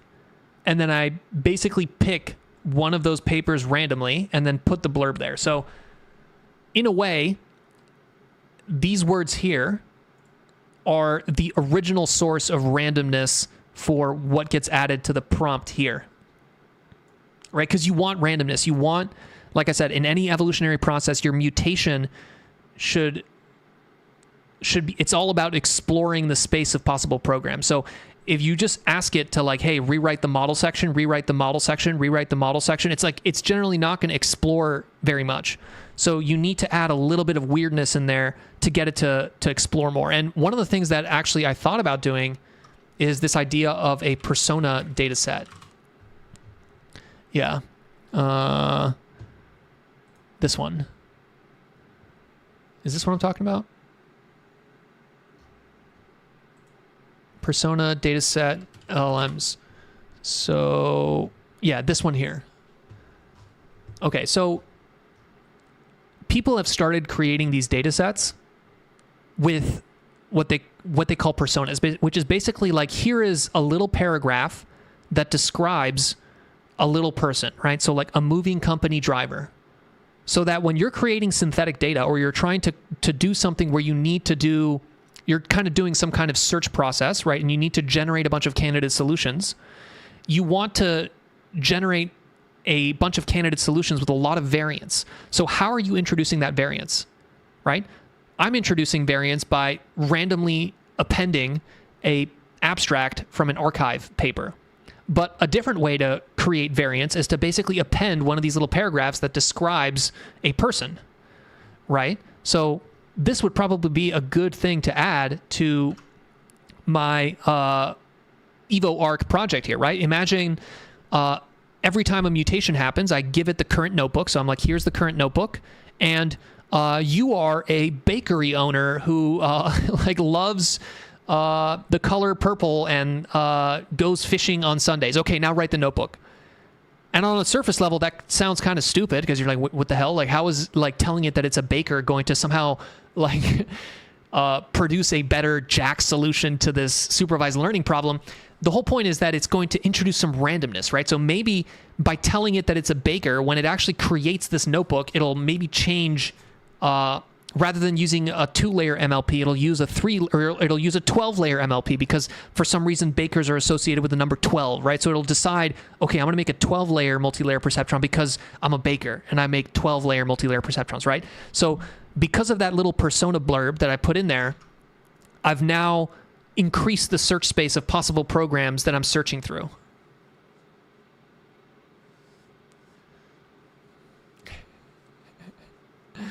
All right. Let's see how our things are running here. Oh, look at this. It worked. Oh, shit. Let's see. Let's see if it actually worked. Let's go back to runs. This is this one, the RNN Sonnet 01. So the validation accuracy literally went down, but this is good. That means that this is a valid solution. Okay, there we go. We found one. Okay, so this RNN implementation, which is a combo of Sonnet and 01, worked. We did it, guys. We did it. Let's see if the RNN 01 worked.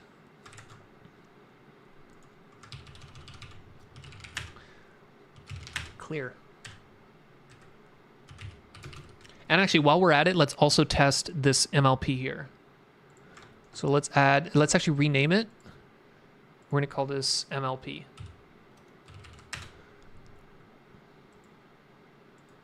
Okay.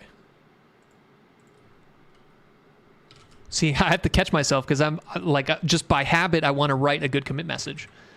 Okay, then I'm going to get pull. We're going to get stash. I have no intention of ever unstashing that, right? So whenever you do git stash, it basically just takes whatever you have locally and then just puts it in a little stash. And I don't actually care about what's in that stash. I just want to get rid of this message here, right? I don't really care that it added a bunch of shit in that folder and it created some other, like, I just basically want to reset the board. So by git stash, it allows me to quickly reset the board without having to do stuff. And like, you don't actually have to do anything with the stash, right? You can just leave it there, and then whenever I kill this H100 instance, the stash will just disappear into the ether forever. So that's totally fine. Okay, so now you see we've added this MLP. I want to test this MLP. Test MLP. And then here, let's also clear git pull. It's going to complain, maybe not. Okay. And let's run. We really want to get this 01 implementation. Like the 01 implementation is just taking forever to run, and I don't know why. Let's go back here, runs, and just because I'm OCD, let's delete all of these. Delete. Delete. Okay. Okay. So we got both of these testing now. We're testing the RNN that 01 did on the AGX ORN, and then we're testing the MLP. Oh, all right, there you go. So the MLP doesn't work. Same thing, right? I just keep running into these that'll, like, overwhelming majority of these solutions, like, just have dimension mismatch errors. Cannot concatenate arrays with shapes that differ in dimensions. So 10, 30, 30. So you can see this is a grid. This is probably the number of train pairs. And you see here the problem is that it's trying to concatenate, but this one has the 3. This one doesn't have the same dimension as this, right? So what I'm going to do is I'm going to take this dimension mismatch. I'm going to copy. I'm going to go to 01. And I'm not even, like I said, I'm not even going to give it any context. I'm just going to say, here's the error. And here's the notebook. Which one is it? It's this one, MLP. Control A, Control copy, paste. And that's another tip right there. So normally, if you were to write a Jupyter notebook, you'd want to have a bunch of different cells, right? You'd want to have a cell for the imports and maybe a cell for the config and then maybe a cell for the that. And that's a best practice when you're using Jupyter notebooks because you can then run things individually. But the negative of that is that if I need to copy paste the notebook into a thing, it's now going to take forever because I have to basically copy paste each of the things or take it as a plain text and copy paste it. So by having everything in one cell, I can very easily Control A, Control copy, Alt tab, Control paste. So now this particular part of the flow where I'm just copy pasting into these LLMs is much faster, right? So kind of to go with the other things that I was saying, a lot of the best practices in software engineering are starting to become bad practices in this new world where you're mostly just sitting here copy pasting with LLMs and talking to LLMs.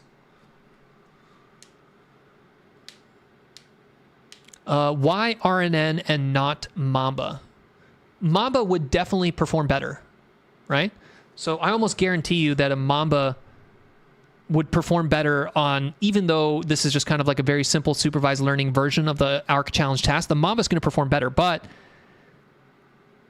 I don't think these models can zero shot a Mamba, right? If I ask a model to implement a Mamba like first time, I don't think there's enough examples of Mambas in the pre-training data set of O1 to implement a Mamba like this. But I know that RNNs, CNNs, MLPs, like these little simple models, it definitely has a lot more examples of those. So there's more of that, right? The variance of RNNs that O1 can mutate is much higher than the variance of Mambas than it can mutate.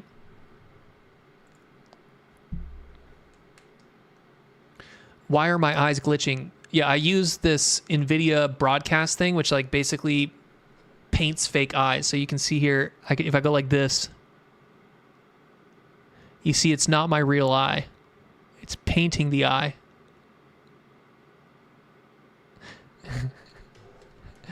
I'm already partially digital, you know? Like pretty soon this is just going to be some like AI cat. I want to do that because the mascot for the channel is this cat right here. Right? So I was like, at some point I'm going to make, like once you have real-time face driving where I can sit there and I can talk and then you can create like a fake avatar that just talks, that mimics your motions, I'm totally going to do that. I'm going to have like basically a cat rather than my kind of ugly ass face, you know? Okay. So we gave O1 the error and we also gave it the notebook and then here we go, blah, blah, blah. It gives some reason here. Okay, blah, blah, blah, blah, blah. Okay, cool. Let's modify the code. All right, let's copy paste that in there. Let's see. Into MLP, what are the functions here? Init params and models. So it basically rewrote this part here. Init params and model. This is the part that it rewrote.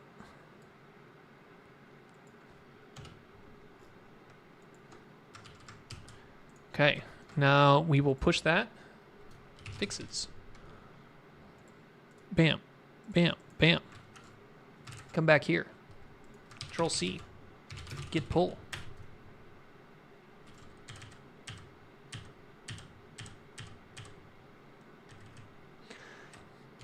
Scripts. Clear. Clean. Clear. Let's run it again. And let's also verify that it's...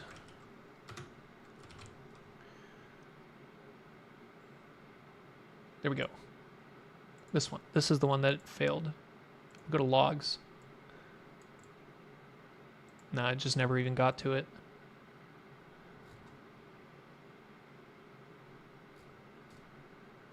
This is a little bit sketch. See this process memory in use? Like if this goes up, up, up, up, up, there sometimes you can have like these kind of memory leaks. So whenever you start messing with like the data loaders and you're doing augmentation, like sometimes you're not deleting things. So like it's like accumulating memory, right? There's like basically like dead memory. So this is a little sketch.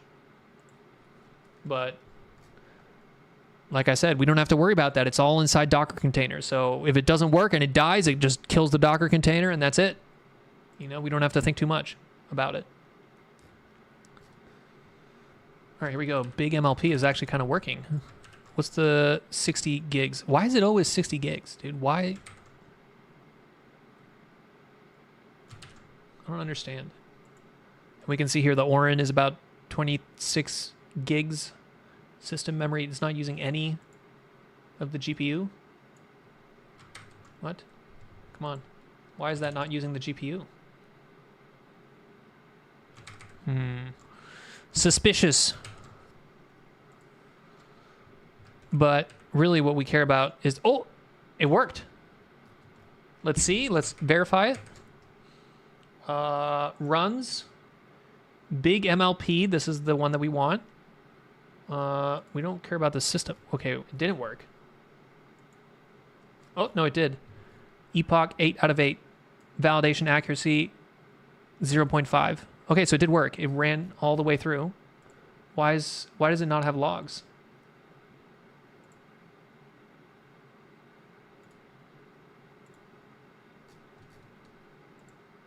I should see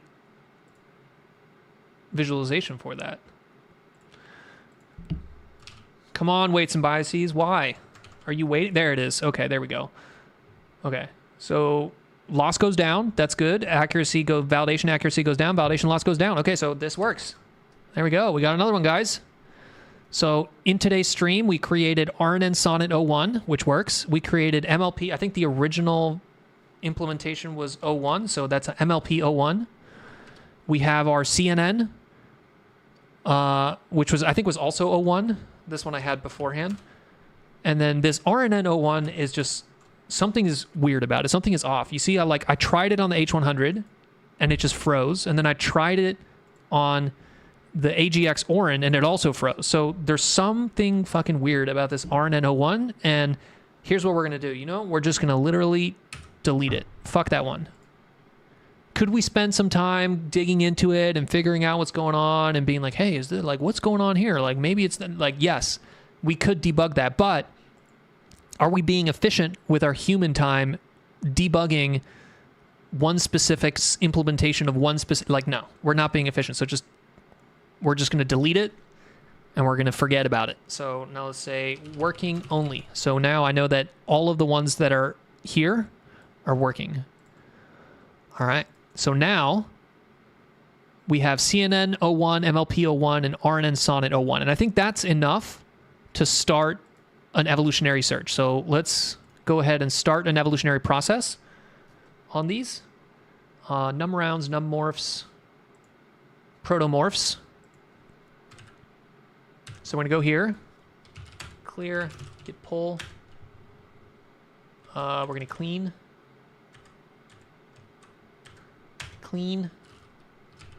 chmod 777 output, chmod 777 morphs, and we're going to do Python 3 evolve. The compute backend is big, and the proto morphs that we want to start from is these ones here. I think the fastest way to do that is going to be this, ls morphs. And then we're just going to literally do this. We're going to copy paste the name. So we're going to go base CNN01. We're going to do MLP01. And then we're going to do RNN Sonnet 01. Okay, so those are going to be the 3 protomorphs, which is morph is like my own terminology. That's not I just picked that just going to sound cool. And we're going to run that. So here you have your evolutionary process. It's going to start with those 3 morphs. It's going to mutate until you have a full pool. So it's creating a new one based on MLP. It's adding a little glazing prompt. It's going to call GPT-4o. It's going to create a new morph, and then it's going to run all the morphs. And then whichever ones have the highest score, it's going to mutate those and then rerun this process. It's going to run rounds and rounds of this evolution.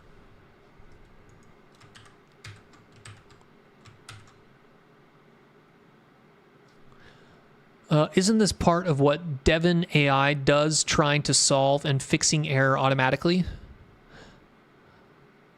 Yeah, I think there's lots of different agentic kind of patterns that people are coming up with, right?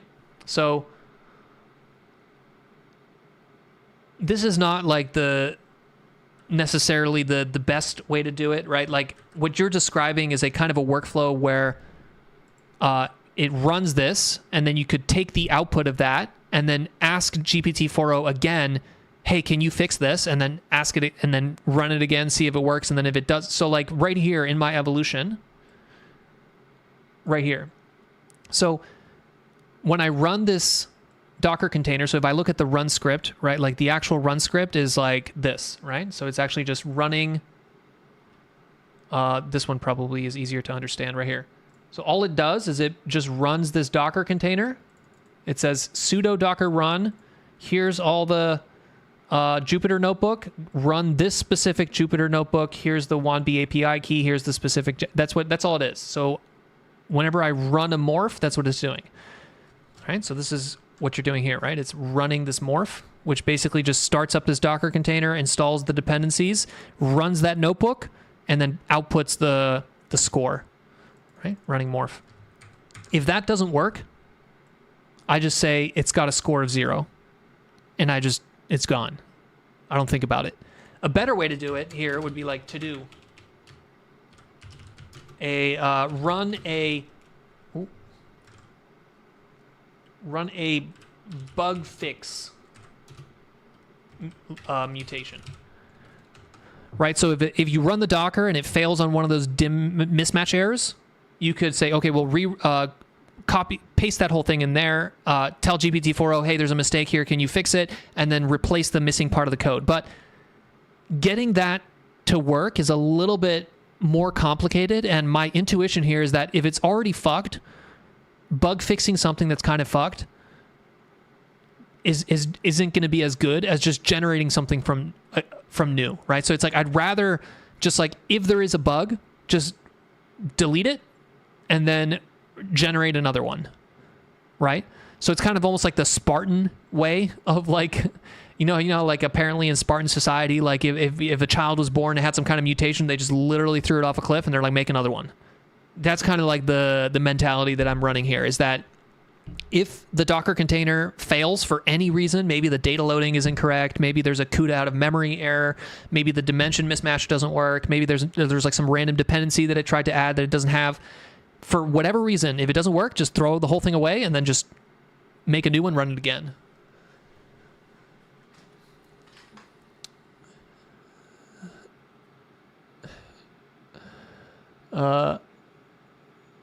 What are we doing here with evolution?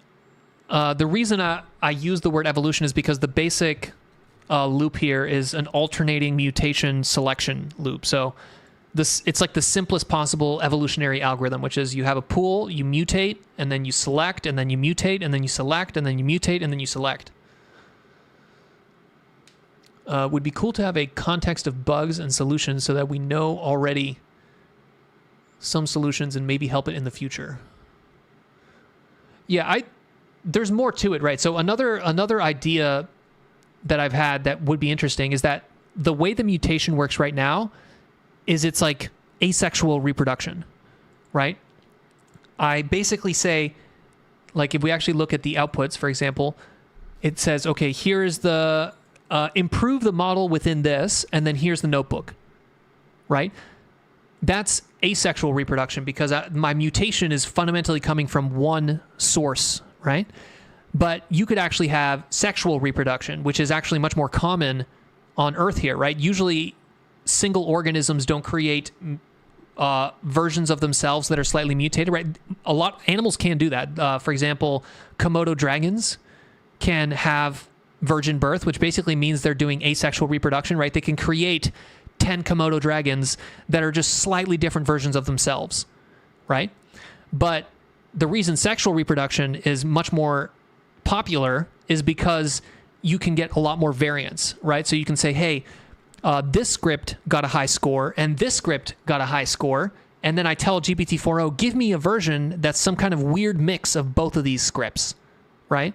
So that's something that we could do here as well, is that rather than just taking each of the morphs that are at the top and just for each of them asexually reproduces, we could figure out a way to basically arbitrarily select pairs of the top performing ones and then craft the mutation prompt such that it tries to create a new one that is some kind of mix of those two. And that would be a different way of exploring the solution space. But that would also add a bunch of extra code and complexity to this. And like, I kind of like this simplicity of this code base right now. How much of ML research do you think is brute force? I mean, that's kind of a deep question. It depends on kind of what your definition of brute force is. You know? Like, is me sitting here like is it brute force here? Like, what is brute force? Is how broad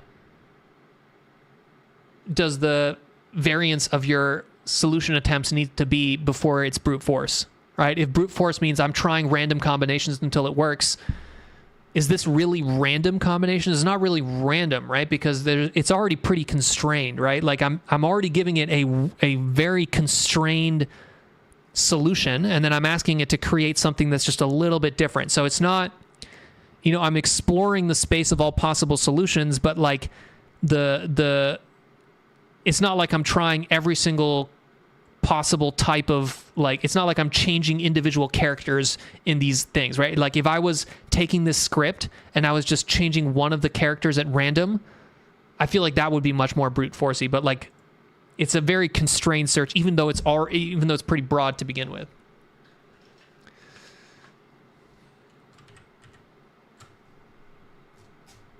Okay, let's go back to our dude. Fucking permission. I think this is from the run script. I think this right here. This should not be sudo docker run. I think that's like the crux of the issue here, is that the sudo there basically just fucks it. CNN01 scored 96. Let's see. Big CNN01. Yeah, I mean, look at that. I mean, this is, like I said, this is like, it's not actually 96% on the ARC challenge. This is 96% pixel correctness on the eval set, which I think is actually the easiest. Like, I think Cholet even says that it's like a way easier version of it. So like if we actually go here.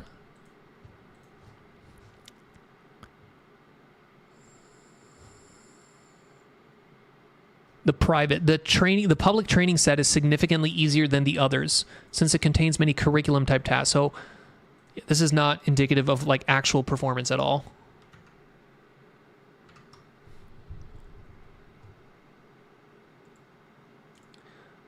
I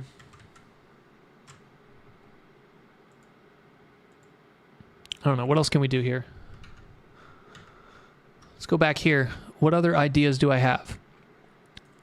Use voice mode with tripod as a Steam stream buddy. Yeah.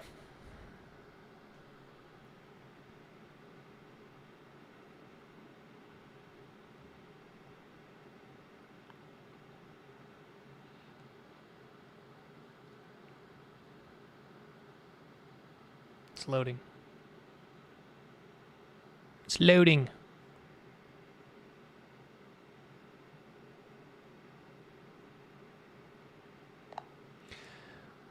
I am trying to solve the ARC AGI challenge with a supervised learning approach, which I know isn't really the correct approach for this, but assume a simple supervised learning solution. Which of the three basic architectures do you think would perform better? A multi-layer perceptron, a convolutional neural net, or a recurrent neural net? Assume the simplest possible version for all three of those. Which do you think is the most successful?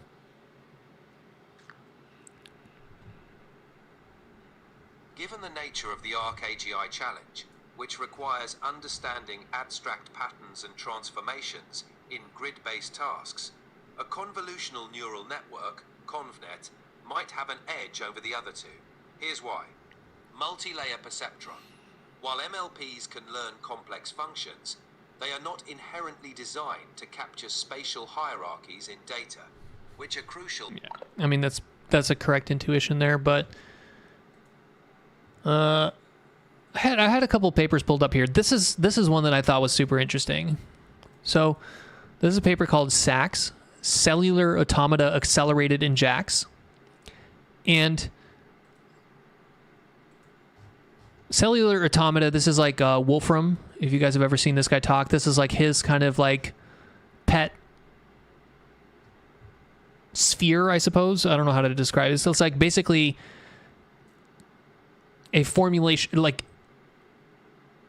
let me just read this. A cellular automata is a simple model of computation consisting of a regular grid of cells, each in a particular state. And then you have some, you have the state of the cell, and then you have this global rule right here that applies a local rule uniformly to all cells, and then you can basically have a bunch of these rules applied over a bunch of steps, right? So you basically have some rule, and then you just keep applying that rule over and over and over and over again to some spatial grid of things, right?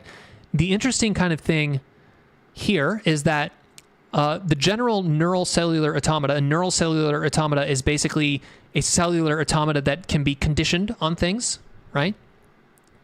An NCA can be really thought of as a recurrent residual convolutional neural network with per cell dropout. So it's really a combination of a CNN and an RNN. And it's a very simple abstraction of that, right? And the simplicity and it's a good thing, because to me, it's like I want a space of possible solutions that's very wide, right? I don't want like a very narrow space of possible solutions. I want like a very wide space of possible solutions, because my whole hypothesis is that within that space of possible solutions, there's one or two answers or solutions that are going to be able to solve this ArcAGI. So is there, in the space of possible NCA that are small, a solution that gets 100% on the ArcAGI challenge? And the reason I feel like this might not be a stupid idea is that if you actually scroll down to the bottom of this paper, this guy applied it to, so he did like MNIST and all the random stuff, but look at this. 1D Arc. We train a one-dimensional NCA on the one-dimensional version of the ArcAGI dataset, or the Arc challenge.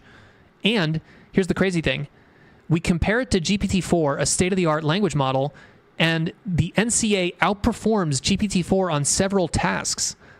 So it achieves a total accuracy of 60% compared to GPT-4's 41%. And the way that it solves it is kind of really weird. Look at this. GPT-4 kind of gets the same score for all the different types of tasks, right? So pattern copy denoise, right? Like that's just kind of like a domain-specific language for the type of tasks within the ArcAGI challenge, right? So this might be like a, I don't know, pattern copy or something like that. But this neural cellular automata solution, like it gets 100% on specific patterns and then 0 on other ones. So this is extremely interesting as a result to me, where it's like, hey, wait a second. I think this has all the correct pieces, right? For something like the Arc Prize, you're going to need some kind of bias that is like a reasoning bias. Like, you know what I'm saying? I feel like the ConvNets and the multi-layer perceptrons, they're just not going to be as good as something that has like this recurrence in it, right? Like the idea of like, okay, I have some amount of kind of computational budget where I can think about things, right? I can kind of like slowly build this hidden state and like start to put information in there that eventually helps me get to the final answer. So I really like NCAs for this. I don't have any hard proof for this, and I think that we're going to run into the issue that unfortunately, like, because we're generating these solutions with GPT-4o, I think GPT-4o is going to have a hard time generating NCA solutions because there really isn't that much NCA out there in the world, right? Like there's maybe this paper, maybe a handful of different repos, but like when you look at GPT-4o's pre-training data, it really hasn't seen a lot of NCAs versus it's seen a hell of a lot of MLPs and CNN. So when I ask GPT-4o to create a CNN, more often than not, it can be a valid CNN. But if I ask it to create an NCA, it's almost always probably going to be wrong. But it'd be super interesting if we did this approach that I'm doing here, right? This evolutionary, what did I call it? Evolutionary code generation for ArcAGI within the space of possible solutions described as an NCA. I don't know. That's kind of another research direction I'd love to take, but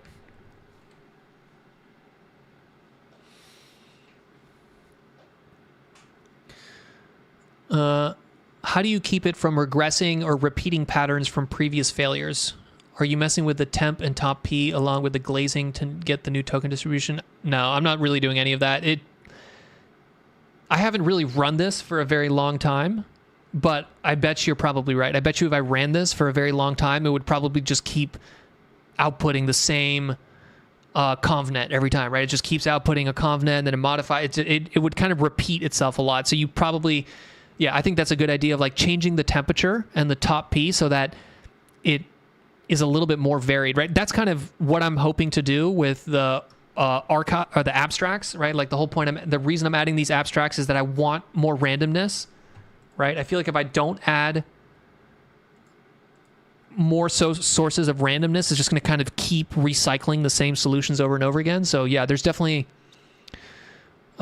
research to be done in terms of how to add more randomness to this and more directed randomness.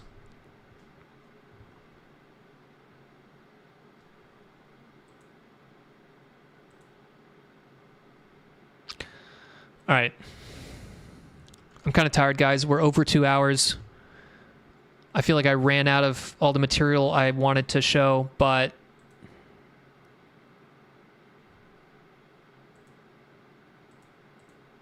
let me drink some water, ask some more questions, and then I'll do a little summary, and then we'll end it there.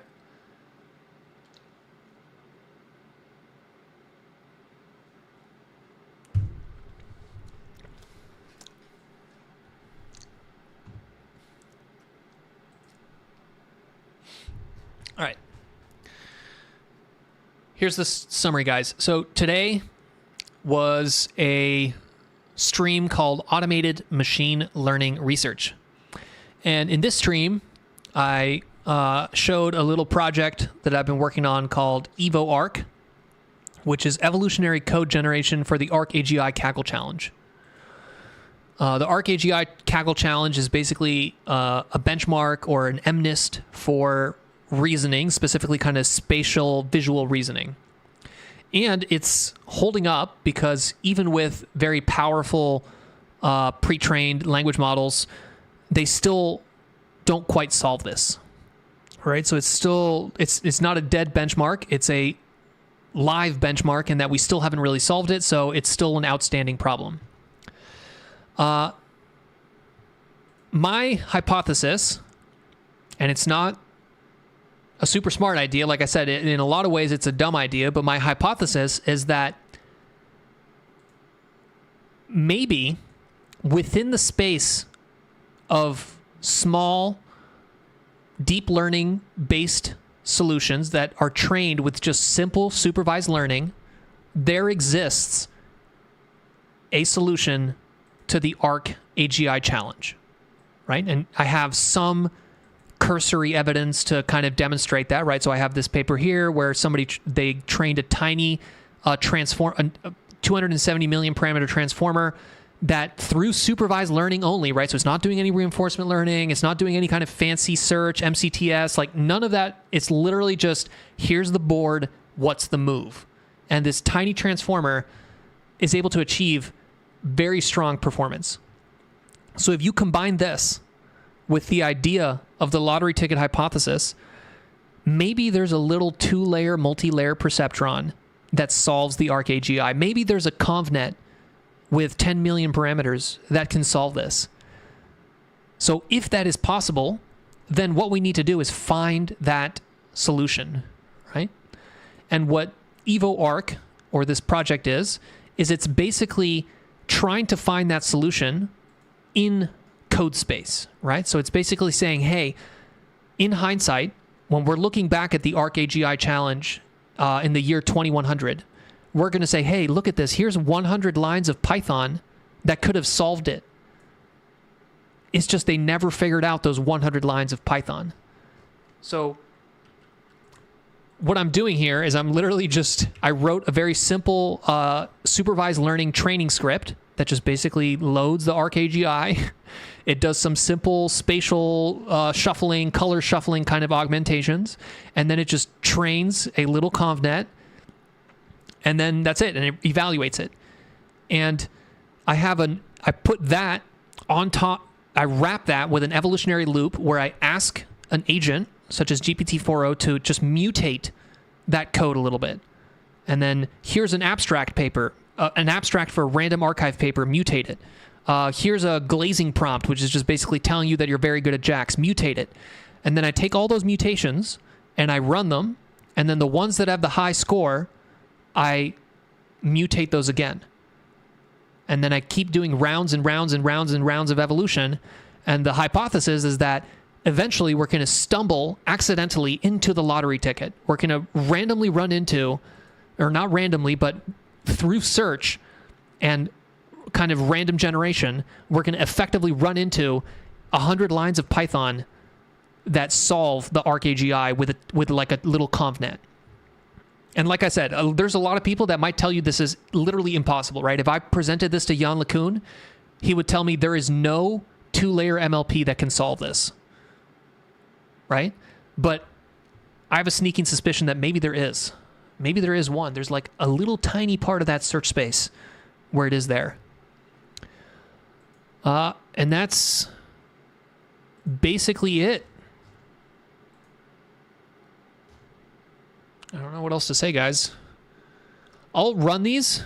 At some point, I'll probably kill the big instance just because I don't want to be running the Lambda Labs instance and just paying a bunch of money for this. Cause like, there it is. It's also failing on this 96%. But yeah, that's basically the stream. I don't know. Hope that was entertaining. Maybe inspiring. But I don't know, I'll leave it there. Thank you, DM 204375, BO, Pablo Mena, Skeletal Ghost, Sarah, Twan, Every Dream, Lucas, Beyond, Abdulakim, Splinter Seller, Explorer, Luis, Jax, MWD, who else? Marcellum, Firas, Paco, Chicken, Aries, Emily, Numani Bunny, Abdul, More Pablo, Ed, MWD, Jamal, Trio, Videsh, Josh, and Victoria. Thanks everybody for listening. Hope you had a good time, and see you guys on the next one.